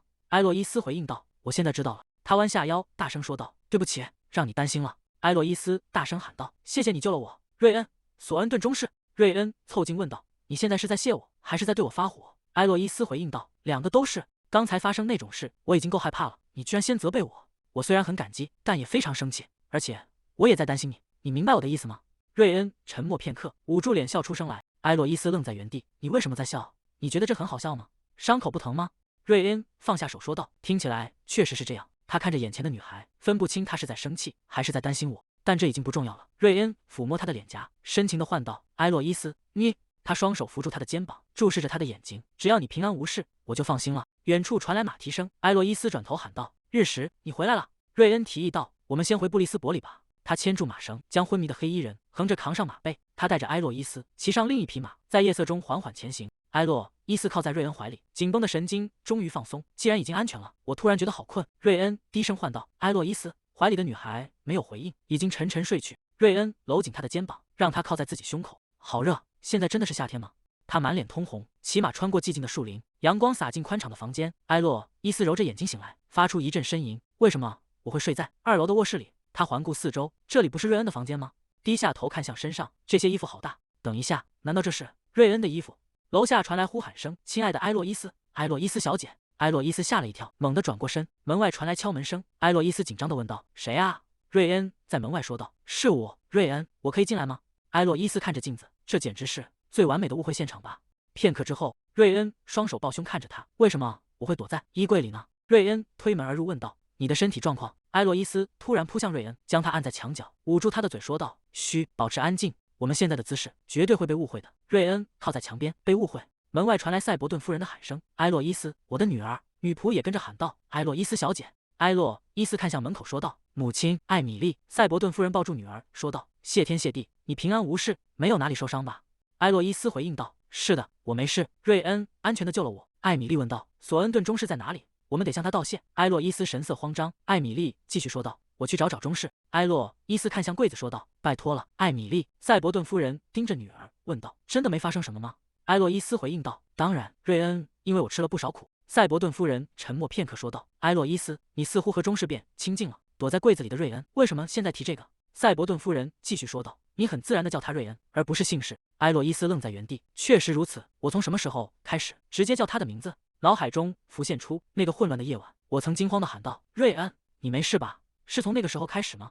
瑞恩在回忆中大喊：“我们必须马上离开这里！”埃洛伊斯，快点！埃洛伊斯按住胸口，他一定还在动摇。赛伯顿夫人突然问道：“你什么时候画了中式的画像？”埃洛伊斯满脸通红：“什么？我什么时候画过？我从来没画过那种东西。”赛伯顿夫人看着女儿说道：“真是个奇怪的孩子。那张画就摆在你的房间里，那是一张精心绘制的瑞恩·索恩顿的肖像。”埃洛伊斯慌乱地喊道：“母亲，我们要不要去找瑞恩？我是说，去找索恩顿中士。”赛伯顿夫人转身走向门口：“我会去的，你躺下休息吧。”埃洛伊斯回应道：“好的，请便。”房门关上的声音响起，瑞恩在黑暗中心跳得很快。埃洛伊斯推开柜门，埃洛伊斯低声说道：“关于那个约定，我们要画下彼此的脸。”埃洛伊斯低头说道：“那时候我没能画完，所以才一个人偷偷画。原本想作为惊喜礼物，没想到会这样被发现。”瑞恩忍不住笑出声，埃洛伊斯羞红了脸：“不许笑！比起那个，这身衣服是怎么回事？我为什么睡在你的房间？”瑞恩解释道：“你当时半梦半醒地说要睡在这里，是帕克夫人帮你换的衣服。”瑞恩走近一步，低头看着他问道：“还有其他问题吗？”埃洛伊斯避开视线，抓到了我的把柄。你现在一定很得意吧？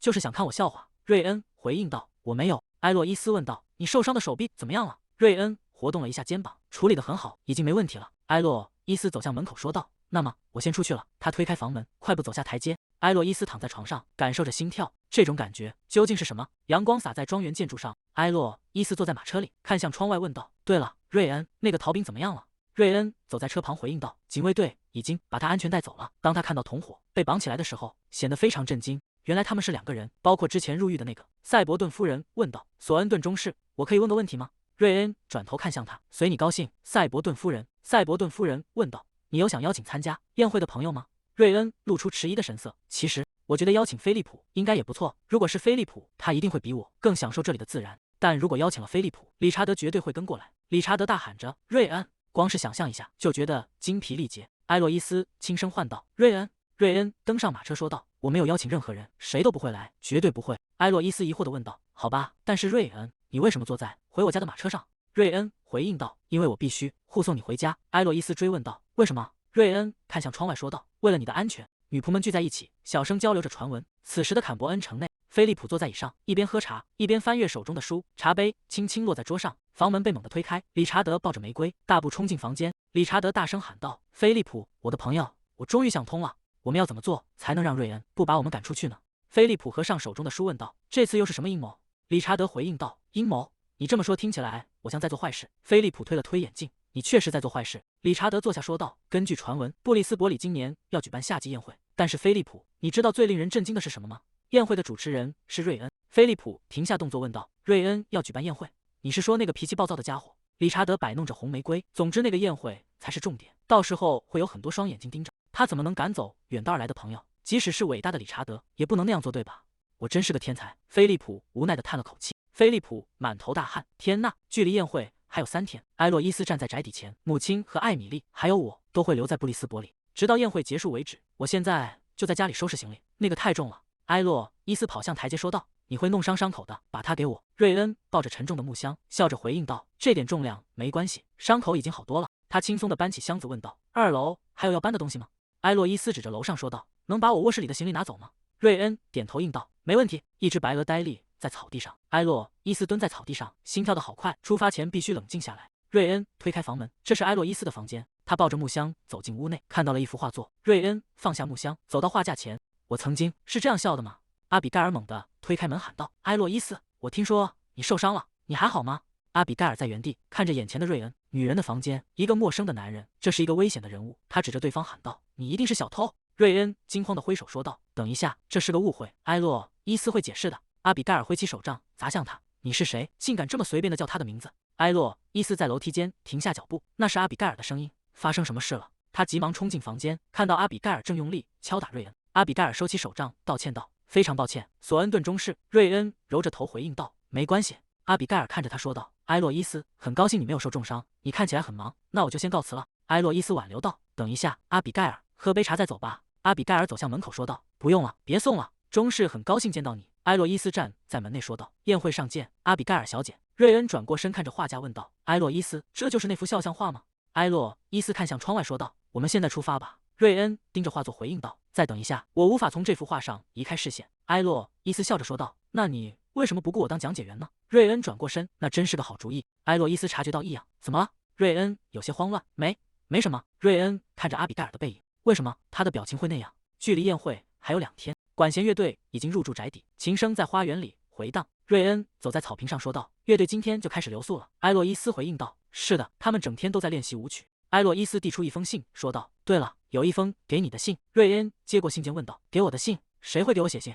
他神色凝重地说道：“抱歉，我先回屋了。”埃洛伊斯坐在长椅上回应道：“稍后见。”他走了。埃洛伊斯翻开手中的报纸，本来还有事想问他的。报纸上的头条赫然写着：威尔格雷夫中校、理查德中校目前处于失踪状态。瑞恩回到房间，反锁房门，用小刀拆开信封。这是斯坦利中士，我被跟踪了，看来他们是在找你。瑞恩看着手中的信件，他们在找我。在这种时候，我总是最先想到他们，那些想方设法贬低我所立功勋的人，惩戒委员会，而在那中心的人是华莱士伯爵。瑞恩放下信件，如果不是他们，那么下一个候选人是近期战争中的战败国吉利亚。即便和平谈判已经结束，吉利亚依然对我们怀有强烈的敌意，尤其是针对那位带领敌国走向战败的英雄。瑞恩靠在椅背上，但我在这里能做什么？他趴在书桌上，似乎睡着了。窗外传来喧闹声，瑞恩睁开眼看向窗外，宴会现场热闹非凡，男人们举起酒杯喊道：“干杯！”另一人举杯回应道：“让我们在今年的宴会上喝个痛快。今年的啤酒味道也棒极了。”帕克走近说道：“晚上好，索恩顿中士。”瑞恩转过身回应道：“晚上好，帕克夫人。”帕克看着窗外说道：“外面真热闹，辛苦工作的工人们正在举行啤酒派对。”瑞恩看向桌上的蛋糕，那是个很棒的蛋糕。帕克自豪地说道：“没错，这是我亲手做的，终于能展示这件杰作了。我原本计划在去年埃洛伊斯小姐生日时把它献出来的。”瑞恩疑惑地问道：“埃洛伊斯小姐的生日是什么时候？”帕克思索着回答道：“大小姐吗？让我想想，是在10月。”瑞恩看向窗外的宴会，如果是10月的话，那还不算太晚。他迈步走向喧闹的庭院，乐手正拉着小提琴，工人们在月色下痛饮。瑞恩走在走廊上，布里斯伯里的夏季舞会拉开序幕时，每个人都会优雅的起舞，但不久之后，舞曲的节奏会加快，欢笑声将四处迸发，人们会不断痛饮啤酒，一起用力的跺脚。而在我的对面，在那个座位上，埃洛伊斯小姐。瑞恩脑海中浮现出共舞的画面，那是埃洛伊斯小姐在花丛中旋转。他停在房门前，心跳开始加速，嘴唇变得干涩，身体仿佛失去了控制。这是一种从未有过的陌生感觉，但我绝对不会认错这种如此强烈的情感。瑞恩推开沉重的大门，走进昏暗的房间。埃洛伊斯正趴在桌上，陷入了沉睡。他放轻脚步，一步步向他走去。瑞恩走到桌边，看着熟睡的埃洛伊斯，他在抄写什么吗？他低下头，看向他压在手臂下的纸，上面画着一个愤怒的小人，还写着一行字：瑞恩·索恩顿，我恨死你了。瑞恩捂住脸，忍不住笑出了声。他说他恨死我了。瑞恩俯下身，凝视着他的睡颜。他站在空旷的房间里，看着那个熟睡的身影。我该拿这件事怎么办？可我却爱你入骨。埃洛伊斯趴在桌上沉睡，发出模糊的梦呓。瑞恩俯身注视着他的睡颜。埃洛伊斯指尖微动，缓缓睁开双眼，问道：“瑞恩？”瑞恩有些局促，避开视线，回应道：“啊，那个，我只是路过。”他看着再次陷入沉睡的女人，低声唤道：“埃洛伊斯。”瑞恩俯下身，注视着熟睡的女人。那是梦话吗？他在叫我的名字。他坐在桌边，静静陪在埃洛伊斯身旁，最后也趴在桌上，凝视着近在咫尺的脸庞。埃洛伊斯，赛博顿，埃洛伊斯。当我看着你的时候，我只看到我自己，倒映在你那双深绿色的眼睛里。你可能不知道，我想成为唯一一个余生都倒映在那双深绿色眼眸里的人。瑞恩收回手，紧紧握成拳头。当夏天过去，秋天来临的时候，我必须回到首都。到那时，我不得不去面对一直拖延至今的纪律委员会传唤。在那段时间里，这个世界会如何撕裂瑞恩·威尔格雷夫的名誉？而埃洛伊斯，他还能坚持多久？他还能支持那位忠孝，直到什么时候？瑞恩站起身，最后看了一眼熟睡中的埃洛伊斯，转身走入夜色。瑞恩脱下外套，披在埃洛伊斯肩上。他拿起笔，在纸上留下最后的字迹。对他而言，像我这样的人，应该以这种方式被记住，不是作为你的瑞恩，而是作为一个曾短暂驻留的人。他推开房门，消失在走廊尽头，一个凡人却又熟悉的朋友。瑞恩。空荡的房间里只有一盏孤灯。埃洛伊斯猛地惊醒，信纸从脸上滑落，他环顾四周，喊道：“瑞恩，他走了。”他拿起那张信纸，指尖微微颤抖。埃洛伊斯看着信纸，这是什么？他什么时候写的？信纸上画着滑稽的涂鸦，署名是瑞恩。这是他把自己的外套披在我身上了。他低下头，闻到一股清冷沉稳的森林气息。为什么这会让我觉得如此幸福？埃洛伊斯趴在桌上，心跳声清晰可见。振作点，埃洛伊斯，你还有工作要做。只要完成这张拖延已久的宴会座位表就可以了。他拍了拍脸颊，重新展开长长的卷轴。参加这场宴会的每一个未婚年轻女子都盯着这个位置，瑞恩中士正对面的座位，该把谁放在这里呢？脑海中不断浮现出瑞恩的身影，他愤怒时的样子，他微笑时的样子，他呼唤我名字的声音，埃洛伊斯，埃洛伊斯。那些声音挥之不去，让他无法集中精神。埃洛伊斯抬起头，看着空荡荡的餐桌。问题根本不在于该让谁坐在那里，我只是不希望有任何其他女人坐在你的对面。埃洛伊斯捂住脸，低声说道：“我一定是疯了，你疯了，埃洛伊斯，你真的失去理智了。”他拿起笔，在纸上飞快地书写，随后放下笔，起身离开了房间。就这样，7月的最后一个周一如约而至，庄园里摆满了精致的甜点与蛋糕，乐手们拉响大提琴，悠扬的旋律在大厅回荡。埃洛伊斯换上浅黄色的碎花连衣裙，站在高大的门扉前。他深吸一口气，推开了宴会厅的大门。埃洛伊斯站在大厅中央，对宾客们大声说道：“欢迎来到布里斯伯里，夏季宴会正式开始了。7月的最后一个周一到了，夏季宴会正式开始。”埃洛伊斯踩着高跟鞋，穿过铺满地毯的长廊，张开双臂，大声说道：“欢迎来到布里斯伯里。”应该更严肃一点吗？他站在镜子前，看着自己的倒影，说道：“欢迎。”不，也许不能太沉重。他对着镜子眨了眨眼，换了一种语气说道：“欢迎大家。”是不是太轻浮了？埃洛伊斯走到露台边，望着远处的庄园建筑。这是第一次没有父亲独自主持的宴会，我真的能做好吗？身后传来沉稳的脚步声。瑞恩开口说道：“啊，埃洛伊斯。”埃洛伊斯说道：“你今天看起来真棒。”瑞恩说：“谢谢，你也很美。”埃洛伊斯抓紧裙摆，有些调皮的说道：“我一直都很美，你知道的。”瑞恩无奈的回应道：“是，我知道，没错，我不需要紧张，因为有他在身边。”晚宴的第一场活动是晚餐，会在深夜举行。瑞恩走在长廊上说道：“客人们9点左右到，在那之前我们可以休息一下。”一辆华丽的马车停在门前。埃洛伊斯看着走下车的人，惊讶地问道：“格林伍德夫人？如果是格林伍德夫人的话。”格林伍德夫人微微行礼说道：“下午好，索恩顿中士，还有赛博顿小姐。我很遗憾上次在坎伯恩没能和你们聊够，所以我今天早点到了，希望能和你们有更多私人的相处时间。”格林伍德夫人推了推眼镜：“我希望你们能理解。”埃洛伊斯拿着记录板，莉莉到了，还有埃伯尼也是。茱莉亚走近说道：“嗨。”埃洛伊斯惊讶地问道：“茱莉亚，你怎么来的这么早？”茱莉亚回应道：“早吗？至少有10个人比我先到。原来他也是为了见中士才特意早到的吗？”安德鲁跑过来，埃洛伊斯蹲下身子，一把抱住他说道：“安德鲁。”安德鲁搂住他：“好久不见，你最近过得好吗？”他凑到埃洛伊斯耳边，压低声音说道：“埃洛伊斯，听我说，阿比盖尔姐姐今天不来了。”埃洛伊斯低头问道：“阿比盖尔为什么不来？”安德鲁回应道：“不知道，他说自己身体不舒服。”“不舒服？很严重吗？”他摇了摇头说道：“不知道。”他一直不肯走出房间。安德鲁转身跑开。今晚宴会结束后，我应该去看看他。身后突然传来声音：“埃洛伊斯。”他吓了一跳，转身看着围过来的名媛们：“你们为什么都这样看着我？”茱莉亚带头说道：“埃洛伊斯，我们有件事想问你。”他们神情兴奋地凑近问道：“索恩顿中士对面的座位到底是留给谁的？是莉莉吗？还是茱莉亚？最近格林伍德夫人一直在推举帕特里夏啊。对了，还有帕特里夏。”埃洛伊斯叹了口气，感到一阵头疼。“你们叫我来就是为了这个？”名媛们围着他反驳道：“只是为了这个？你没听到中士刚才说的话吗？他说了什么？”他们神情兴奋地凑近：“我们刚才问中士是否有心仪的人，中士竟然回答说：‘是的，我有。’”名媛们急切地逼问道：“所以到底是谁坐在他对面？快告诉我们是谁！”埃洛伊斯愣在原地，看着他们期待的眼神。“那个座位。”他低声回应道：“那是。理查德挺起胸膛，大声说道：“当然是我。”理查德快步走向瑞恩，伸手挽住他的手臂。瑞恩，你已经把我忘了吗？真奇怪，这张脸可不容易被忘记。他拍着瑞恩的肩膀说道：“是我，理查德，卡梅隆。”瑞恩有些无奈，清醒一点。远处传来温柔的女声：“谢谢你帮了我。”埃洛伊斯愣在原地，这个声音，他转过头，惊讶地问道：“阿比盖尔？”菲利普正扶着阿比盖尔走来，阿比盖尔提着裙摆，有些虚弱地回应道：“晚上好，埃洛伊斯。”时间回到2小时前，阿比盖尔站在路边，神情有些困惑。理查德挥着手，大声问道：“晚上好，女士，我可以请教一件事吗？”菲利普推了推眼镜，请问这是去布里斯伯里的路吗？大约2小时前，阿比盖尔坐在窗边，看着窗外。今天的村庄真安静，大家都去参加宴会了吗？他站起身，走向衣柜前的礼服。阿比盖尔在草地上忙碌，转头看向这边问道：“埃洛伊斯，不辛苦吗？”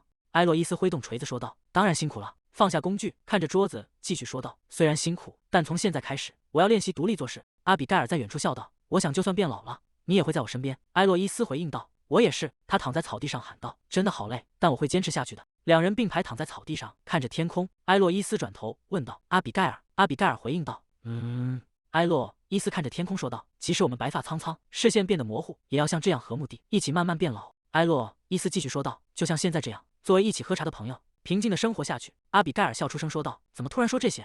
那是理所当然的。”两人在阳光下击掌。埃洛伊斯依然是那个开朗愉快的女孩，一切都没有改变，除了现在她身边的人变成了瑞恩、索恩顿中士，而我身边已经空无一人。阿比盖尔独自坐在草地，抓紧了裙角，走在森林的小路上，连散步都无法让心情好转起来。天气明明这么好，远处传来呼救声：“救命！谁来帮我？刚才有人在求救吗？”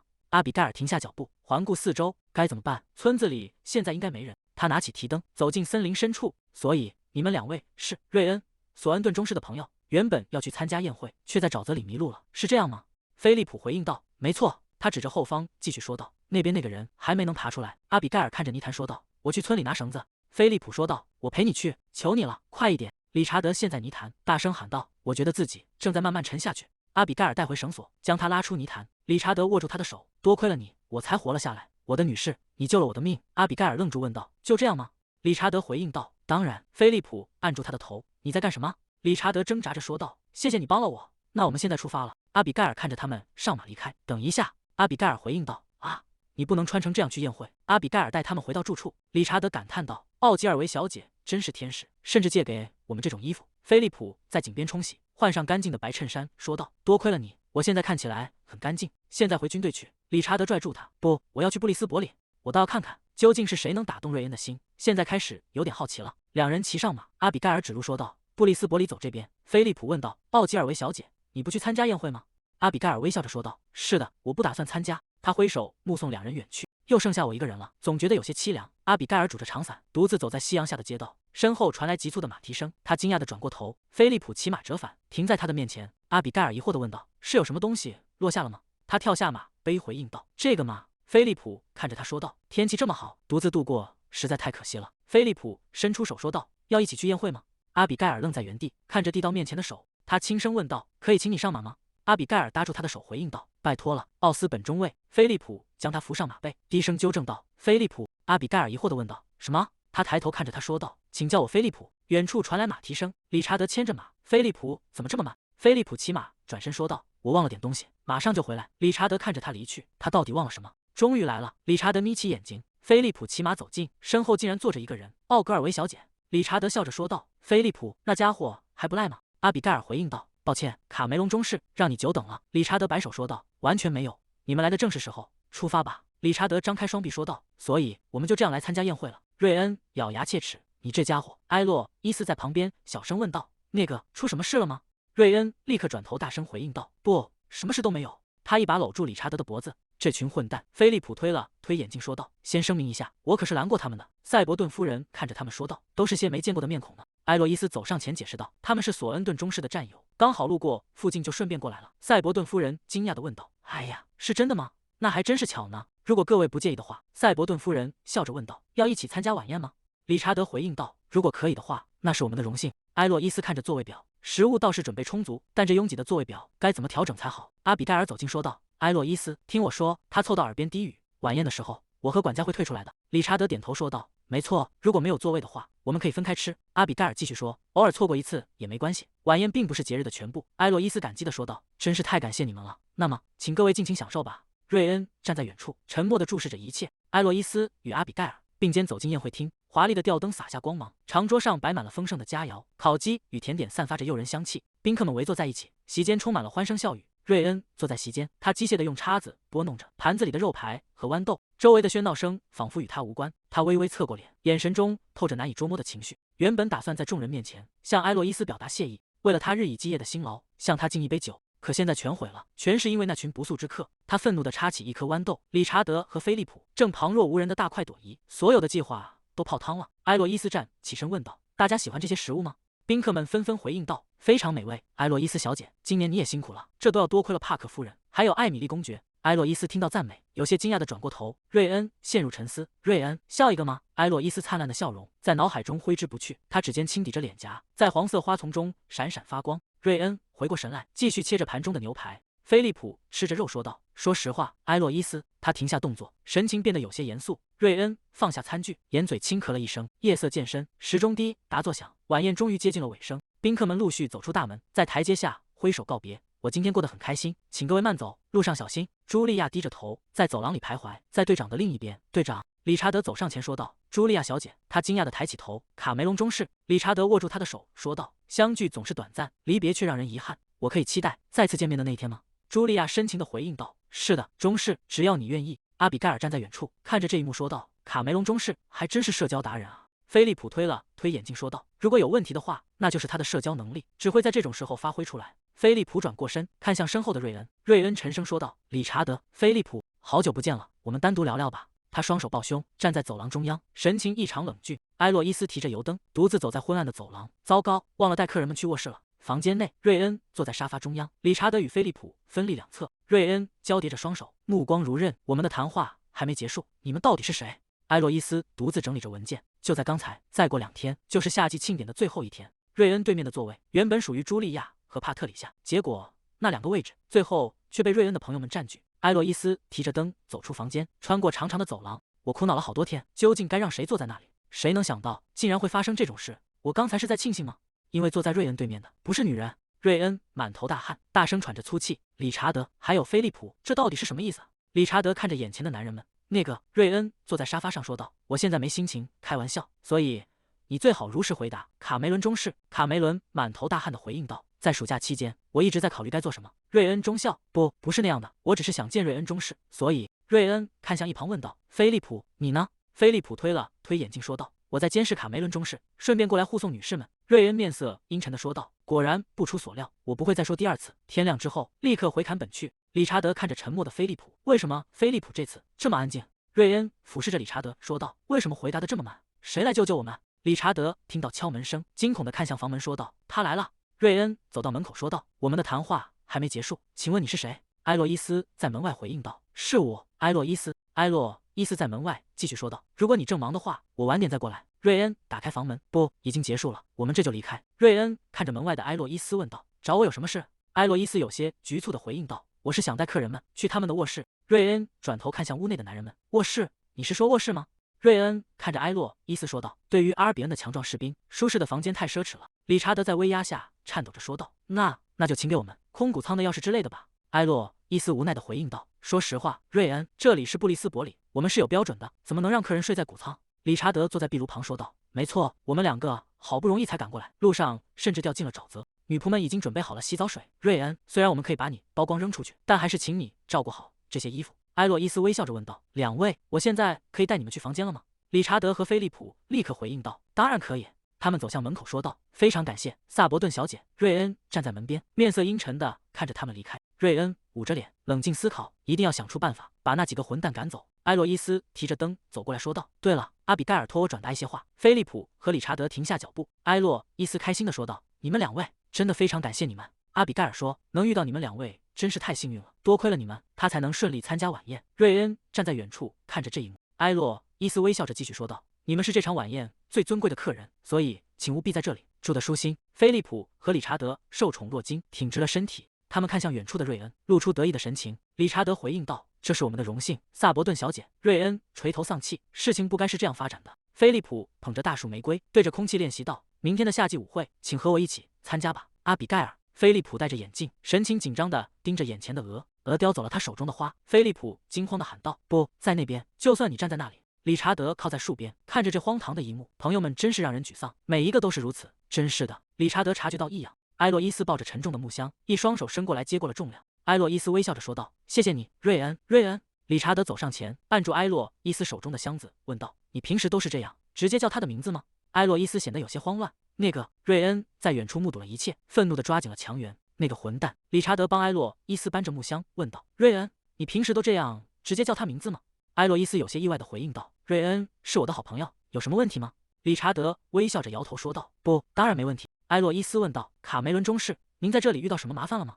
理查德停下脚步说道：“叫我理查德就好。”埃洛伊斯有些犹豫，但是理查德苦笑着解释道：“你用头衔称呼我的时候，总让我觉得好像正在被训斥一样。”埃洛伊斯被逗笑了，说道：“谢谢你的帮忙。”理查德回应道：“别客气，随时都可以叫我。”埃洛伊斯指着远处说道：“我去给你拿些凉水来。”瑞恩面色阴沉地走下台阶。理查德感受到强烈的压迫感，连连后退说道：“我知道了，我会自己去拿水的。”瑞恩一把夺过理查德手中的木桶，看着对方落荒而逃。埃洛伊斯看着理查德的背影，有些不知所措。瑞恩低声叫道：“埃洛伊斯！”他回过头问道：“怎么了？”瑞恩伸出手，神情严肃地说道：“即使是现在，我也想正式地请求你，请成为我的舞伴。”埃洛伊斯愣在原地说道：“但是瑞恩，反正主人家也会安排，让每个人都一起跳舞的。”瑞恩低声回应道：“我知道，而且我中途还得回厨房工作。”他握紧手中的玫瑰花束。“即便如此，我也想按照正式的步骤来。”瑞恩伸出手，等待着他的回答。埃洛伊斯看着眼前的男人，心跳不由自主地加快。埃洛伊斯轻轻搭上他的手掌：“那就拜托你了，瑞恩。”那是夏天。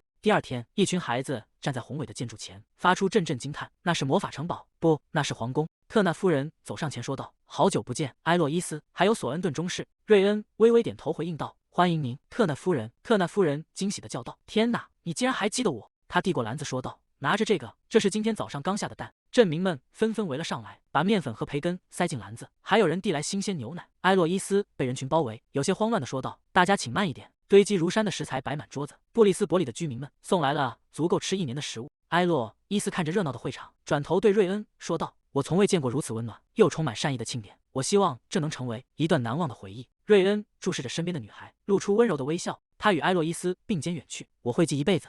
华丽的宴会厅内，灯火通明，宾客们成双入对。埃洛伊斯提起裙摆，踩着轻盈的步伐走进舞池中央，悠扬的小提琴声响起，回荡在金碧辉煌的大厅。他停下脚步，看向前方。瑞恩站在灯光下，神情庄重，正静静地注视着他。两人目光交汇，周围的喧嚣仿佛瞬间远去。瑞恩走上前，伸出宽大的手掌，埃洛伊斯将手搭在他掌心，两人在乐声中开始了今晚的第一支舞。埃洛伊斯在舞池中旋转，看着眼前的搭档说道：“原来你会跳舞啊！”瑞恩搂住他的腰，配合着节奏回应道：“对于准尉以上的军官，学习舞蹈是强制性的。”埃洛伊斯紧紧握住他的手，调侃道：“我看你一次都没练习过，还以为你会当众摔个狗吃屎。”瑞恩带着他轻快的迈步，抱歉，没能让你看到想看的惨状。两人在音乐中尽情起舞，动作流畅而默契。埃洛伊斯靠在瑞恩怀里，嘿，瑞恩，我们的夏季宴会办得很成功吧？瑞恩握紧埃洛伊斯的手，神情变得格外凝重。他停下舞步说道：“埃洛伊斯，其实……”埃洛伊斯疑惑地抬起头，注视着他的眼睛。瑞恩深吸一口气说道：“我的名字是……”远处的角落里，理查德正死死盯着两人，脸色阴沉的可怕。他指尖猛然用力，手中的红酒杯瞬间崩碎，液体四溅而出。瑞恩察觉到异样的目光，下意识将埃洛伊斯护在自己怀中。理查德站在阴影里，双手抱胸，冷冷地注视着舞池中央。酒杯摔碎在地面，红酒如鲜血般蔓延。菲利普站在一旁，注视着眼前的骚动。理查德捂住嘴，抱歉，是我失礼了。他看着受伤的手指，继续说道：“看来我的手指也受了一点伤。”一名贵妇惊呼道：“天哪，长官，您受伤了吗？”菲利普推了推眼镜，神色变得阴沉。瑞恩站在远处，静静看着这一切。理查德看着埃洛伊斯，眼神中透着复杂。他转身看向瑞恩，愤怒地问道：“瑞恩，你疯了吗？如果你暴露真名，接下来要做什么？难道要公开我的账户？”瑞恩颓然坐在沙发上，双手紧紧捂住脸。菲利普在一旁回应道：“恢复名誉和浪漫，听起来确实不错，只要对你的健康有益。”但他话锋一转说道：“这种事必须适可而止，只是短暂的消遣，明白吗？你要清楚，现在你在军队里的处境。”瑞恩低着头回应道：“我很清楚自己的处境，我知道，我全都知道。”理查德与菲利普并排站立，沉默地注视着他。瑞恩痛苦地蜷缩着身体，现在哪怕只是指尖的触碰，都已经让我难以忍受。菲利普看着瑞恩说道：“入冬前会有一次调动，在那之前，我必须回总部一趟。”瑞恩低头紧握双手：“我知道。”埃洛伊斯站在门外听着：“你说你知道，却还表现得这么鲁莽，躲在乡下地方，而不是立刻赶往首都。”理查德严肃地说道：“你真是够了。”菲利普冷哼一声，理查德转头看向理查德说道：“你懂个屁，理查德。”埃洛伊斯站在光影中，裙摆微微晃动。他转头看向门口，露出惊讶的神色。萨伯顿小姐，瑞恩瞪大眼睛问道。埃洛伊斯。埃洛伊斯站在门口，神色慌张地说道：“对不起，我不是故意偷听的。”他提起裙摆，转身向走廊尽头跑去。瑞恩在身后大声喊道：“埃洛伊斯！”他撞开菲利普，急匆匆地追了上去。理查德站在原地，看着两人离去的背影。菲利普转过身，神情严肃地说道：“我和你是一样的。”理查德皱起眉头：“什么？”菲利普语气坚定地说道：“我打算把整颗心都交给阿比盖尔。”理查德满脸震惊：“你刚才说什么？”菲利普迈步向前，头也不回地说道：“那种玩玩而已的想法，我从一开始就从来没有考虑过。”理查德愣在原地，看着他走远。宴会厅内杯盏交错，欢呼声此起彼伏，悠扬的乐声穿过窗户飘向远方。埃洛伊斯独自一人蜷缩在寂静的台阶上。瑞恩终究还是打算回到首都去吗？他用双手拍了拍脸颊，试图让自己清醒。他回去也是理所当然，毕竟从一开始他来到布里斯伯里就是为了那个目的。埃洛伊斯提着裙摆匆忙穿过走廊，他焦急地问道：“阿比盖尔在哪？”埃洛伊斯躲在门后，那个声音。阿比盖尔说道：“那只鹅是埃洛伊斯的，名字叫兰斯洛特。”菲利普微笑着回应道：“原来是这样，我不怎么擅长应付鹅。”他歪着头问道：“那你会照顾其他动物吗？”菲利普调整手套，冷淡地回应道：“不，完全不会。”阿比盖尔掩嘴轻笑：“哎呀，菲利普，你真是的。”埃洛伊斯站在阴影里，静静看着这一幕。瑞恩快步走上前来：“原来你在这里，埃洛伊斯。”他双手撑着膝盖，剧烈地喘息着说道：“这段时间我一直在到处找你。”埃洛伊斯转过身，疑惑地问道：“怎么了？”瑞恩抬起头，神情犹豫地回应道：“那个，我只是想知道明天的天气如何。”埃洛伊斯满脸困惑：“你找了我这么久，就为了问这个？”瑞恩尴尬地笑了笑，回应道：“好像是这样。”他低下头，不敢直视对方的眼睛。埃洛伊斯转过头，望向窗外的夜色，说道：“天空中布满了乌云，看起来快要下雨了。”他正要离开，一个身影突然冲了过来。安德鲁猛地扑上前，紧紧抱住埃洛伊斯。他被撞得后退半步，惊讶地喊道：“安德鲁！”安德鲁把脸埋在他怀里：“长官，你这个笨蛋，大傻瓜！”瑞恩看向安德鲁，说道：“安德鲁，你为什么要叫我笨蛋？”安德鲁指着他说道：“如果你不打算和埃洛伊斯小姐跳舞，那我就带走她了。”他转身看向埃洛伊斯：“埃洛伊斯小姐。”埃洛伊斯有些惊讶：“是？”安德鲁行礼问道：“您愿意和我跳一支舞吗？”我会护送您的。”埃洛伊斯回应道：“这是我的荣幸。”潇洒的小绅士，他牵起安德鲁的手，两人走向舞池。阿比盖尔独自坐在位子上，看着舞池中的人群。菲利普走上前喊道：“阿比盖尔，如果你不介意的话，愿意和我跳支舞吗？”阿比盖尔抬头看向他。菲利普，他露出为难的神色说道：“抱歉，我想这恐怕很难，因为没有手杖的话，我会站不稳的。”菲利普看着他，伸出手回应道：“那么，请靠着我吧。我是一名军人，如果有必须守护的人，无论在战场还是舞厅，我都不会倒下。”阿比盖尔看着他，满脸紧张的表情。他伸出手搭在菲利普的手心，两人步入舞池，随着琴声起舞。阿比盖尔脚下一滑，身体失去平衡，哇呀！菲利普稳稳拖住阿比盖尔，两人在乐声中相拥。阿比盖尔看着他，心跳得很快。埃洛伊斯抱着熟睡的安德鲁：“安德鲁，你看那边，你能看到阿比盖尔正在跳舞吗？”天哪，他竟然睡着了。瑞恩走近说道：“我会带安德鲁去卧室的。”埃洛伊斯问道：“瑞恩？”瑞恩回应道：“他一定很重，请把他交给我吧。”埃洛伊斯把安德鲁交给瑞恩：“谢谢你，我的胳膊都要断了。”安德鲁在睡梦中呢喃：“放我下来。”瑞恩轻笑一声说道：“看来他不想下来。”埃洛伊斯感叹道：“安德鲁真是的。”女仆看到两人走近，惊讶地说道：“啊，埃洛伊斯小姐。”埃洛伊斯回应道：“没关系，我们走之前会安顿好他。”瑞恩看着床上的安德鲁，安德鲁一定累坏了，这也是难免的，毕竟他在这么大的宅子里跑了一整天。埃洛伊斯坐在床边，温柔地看着安德鲁。瑞恩看着埃洛伊斯，回忆中小男孩轻声说道：“晚安，妈妈。”母亲微笑着回应道：“宝贝，也跟爸爸说晚安吧。”小男孩笑着说道：“晚安，爸爸。”现实中传来破碎声，埃洛伊斯惊醒，他看向身边的男人说道：“瑞恩，如果你想睡的话，就去卧室睡吧。”瑞恩把头埋进枕头：“我没睡，我只想这样再待一会。”瑞恩站在露台上问道：“埃洛伊斯，你要回宴会厅吗？”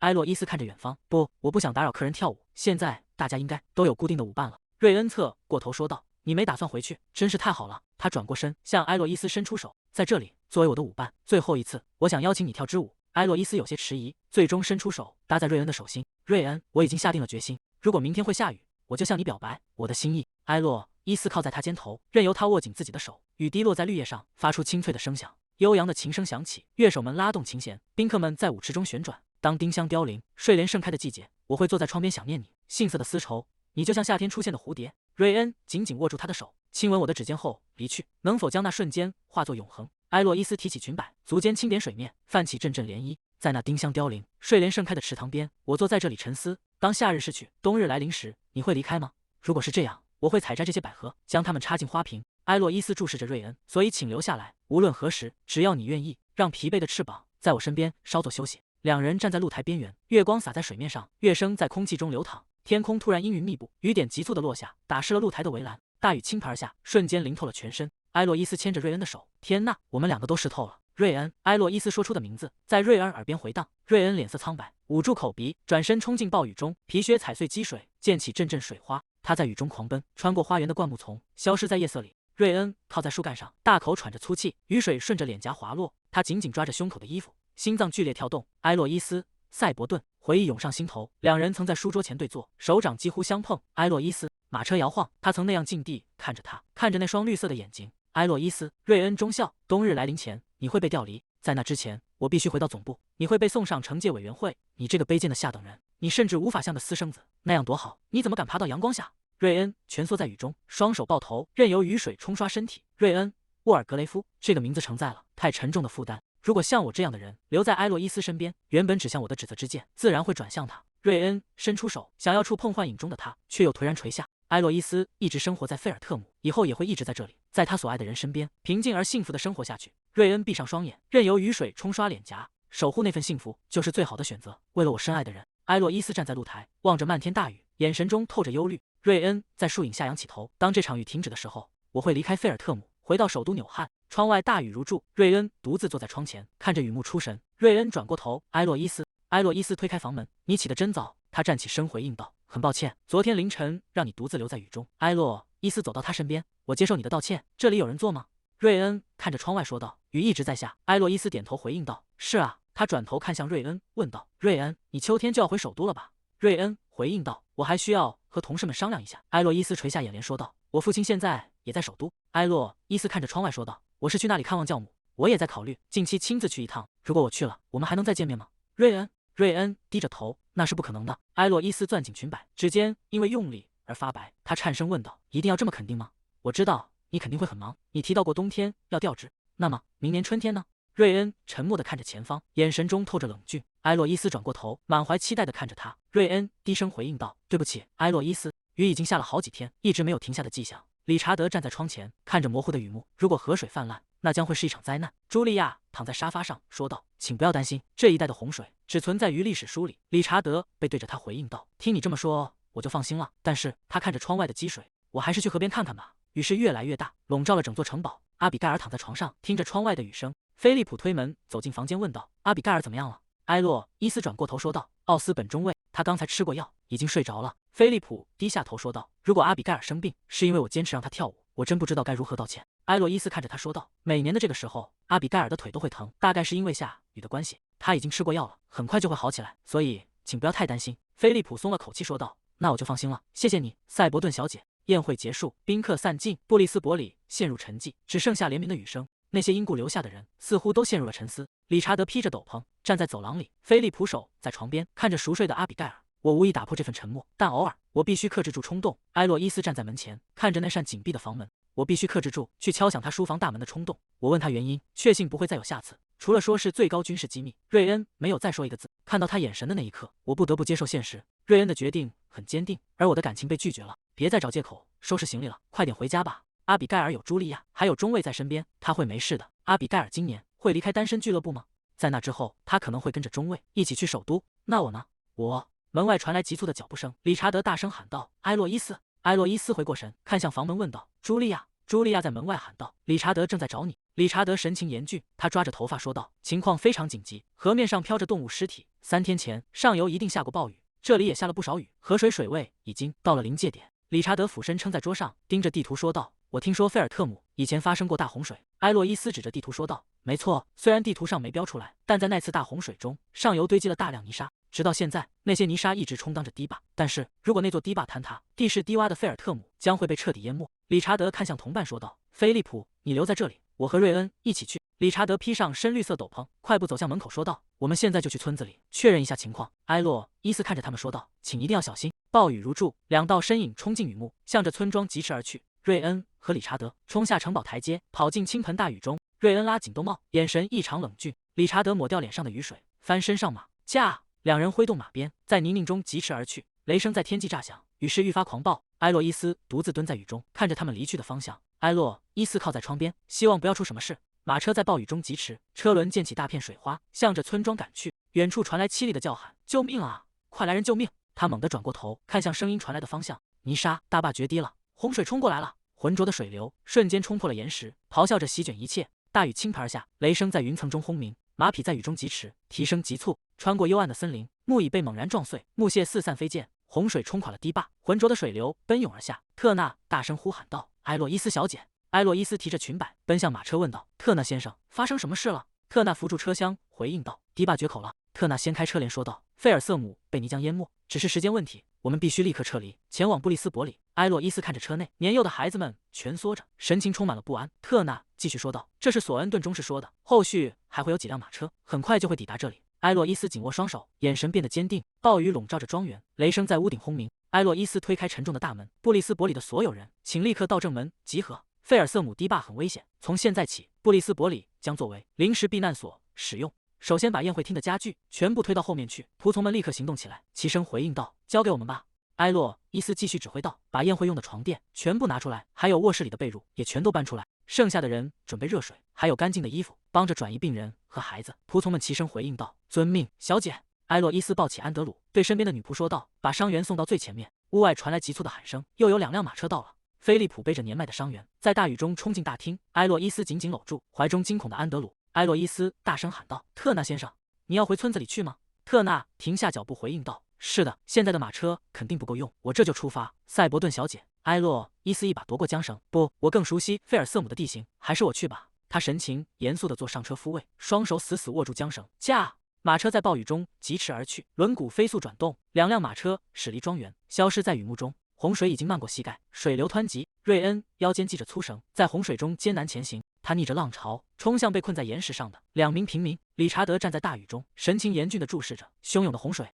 瑞恩死死拽住系在树干上的绳索，手臂青筋暴起，雷电划破漆黑的夜空。洪水在脚下疯狂咆哮。他扶住颤抖的老人：“没事的，慢慢来。”随后背起老人，单手抓紧救生绳，在激流中艰难跋涉。理查德站在岸边，接应着被救下的孩子。洪水瞬间吞没了房屋，水位疯狂上涨，系在树干上的绳索被拉扯到极限。理查德声嘶力竭地喊道：“瑞恩！”巨大的洪风咆哮着，如野兽般席卷而来，瞬间冲垮了一切。粗壮的绳索崩断，在狂风中剧烈抖动。汹涌的洪流之中，2只手在激流中死死地扣在一起。理查德咬紧牙关，拼命拉住瑞恩，喊道：“抓紧了，瑞恩！”获救的女性紧紧拥抱，在雨中哭泣着说道：“谢谢你们，真的非常感谢。”理查德喘着粗气：“瑞恩，关于村子东边的桥，听说那里快要塌了，如果那座桥断掉，我们就会被困在村里。”瑞恩看着理查德：“村里还有人留下吗？”理查德回应道：“应该没有了，大家正在桥头清点人数。”瑞恩点头说道：“我们也快点走吧。”暴雨倾盆而下，马车停在村口待命。奥格尔维夫人惊恐地喊道：“安德鲁，安德鲁，你在哪里？”女仆急忙跑过来：“夫人，出什么事了吗？”安德鲁好像还没回来。理查德在雨中停下脚步，靴子溅起水花。埃洛伊斯已经去找他了。瑞恩站在雨中，神情惊愕地看向前方，暴雨如注，冲刷着摇摇欲坠的木屋。安德鲁独自站在紧闭的石拱木门前，他伸出瘦小的双手，拼命拍打着厚重的门板。妈妈！沉重的木桶倒在地上，他惊恐地缩起肩膀，看着空荡荡的房间。安德鲁呆呆地站着，不知所措。门外突然传来埃洛伊斯焦急的喊声：“安德鲁！”安德鲁小声呼唤道：“埃洛伊斯！”埃洛伊斯俯下身子，大声喊道：“快进到木桶里去！”寒风席卷着雪地，在哈利法克斯战役期间，第57步兵营的补给马车曾掉进一个陷阱坑里。士兵看着深坑问道：“中校，我们要从侧面挖下去吗？”瑞恩俯瞰深坑，当时他凭借过人的机智，成功将马车安全吊起。绳索紧绷，木架发出沉重的声响，马车在雪中剧烈晃动，被缓缓拉出陷阱。埃洛伊斯在雨中奔跑，冲向那口水井。我一个人拉不动巨石，但如果是拉起安德鲁，我一定可以做到。他看向井口的露炉，木桶悬在半空中。埃洛伊斯拿起斧头，高高举起，对准目标用力挥下。安德鲁蜷缩在木桶里，抬头望向井口。埃洛伊斯紧紧拽住绳索，再等一下，安德鲁，我马上就救你上来。巨大的冲击力袭来，井口瞬间炸裂，埃洛伊斯被震倒在地，浑浊的泥水四处飞溅，这里也变得危险了。他浑身颤抖，死死抓着井边的木架。埃洛伊斯感到手臂脱力，绳索正从指尖滑落。不行，我的力气已经……他抬起头，惊讶地问道：“瑞恩，你怎么会？”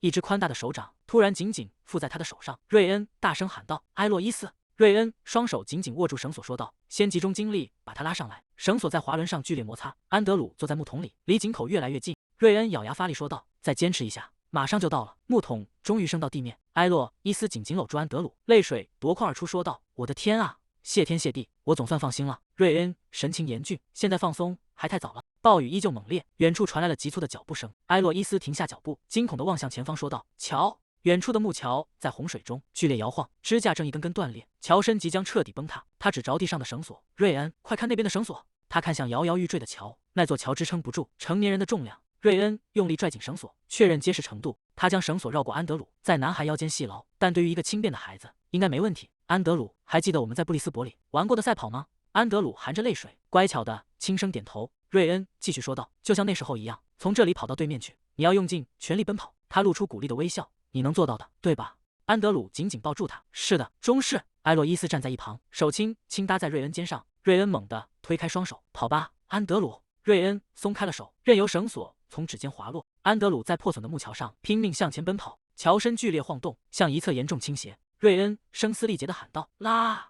脚下的岩石瞬间崩裂，身体因巨大的拉力向后仰去。安德鲁被绳索带离，破碎的桥面，整个人腾空而起。理查德冲上前去，将男孩紧紧搂在怀里。身后的木桥彻底瓦解，残骸坠入滚滚洪流，瞬间被浪花吞没。瑞恩站在埃洛伊斯身边，两人面色凝重地望向崩塌的深渊。洪水在山谷间咆哮，吞噬着周围的一切。埃洛伊斯转过头说道：“去我家吧，那里在山丘上，应该相对安全一些。”暴雨如注，狂风席卷着树梢，汹涌的洪水奔腾而下，瞬间冲垮了庄园外围的铁栅栏。山丘上的大宅在风雨中摇摇欲坠，一道闪电划破黑夜，照亮了不断上涨的恐怖水位。埃洛伊斯低着头，身体微微颤抖，似乎还沉浸在刚才的惊险中。瑞恩伸出手，稳稳扶住他的肩膀：“埃洛伊斯，你还好吗？”埃洛伊斯眼神中透着疲惫，静静地靠在他的怀里。瑞恩伸出手，将他紧紧拥入怀中，双臂用力环绕着他的后背。埃洛伊斯埋在他的肩头：“我为你画的那幅肖像，一定全都被淋湿了。不那样的话，我就得重新画一遍了，不是吗？”瑞恩紧紧抱着他：“如果你感到害怕，可以哭出来。”埃洛伊斯，他摇了摇头：“我不是因为害怕才这样的，我只是觉得那幅画太可惜了。”瑞恩沉默地听着，手臂又加重了几分力道。埃洛伊斯伏在瑞恩肩头，终于忍不住哭出声来：“瑞恩，我刚才快要吓死了。”瑞恩轻抚着他的后背：“没关系，现在已经安全了。”窗外雷声大作，闪电瞬间照亮了漆黑的雨夜。瑞恩低下头，在他耳边低声说道：“我就在这里陪着你。”埃洛伊斯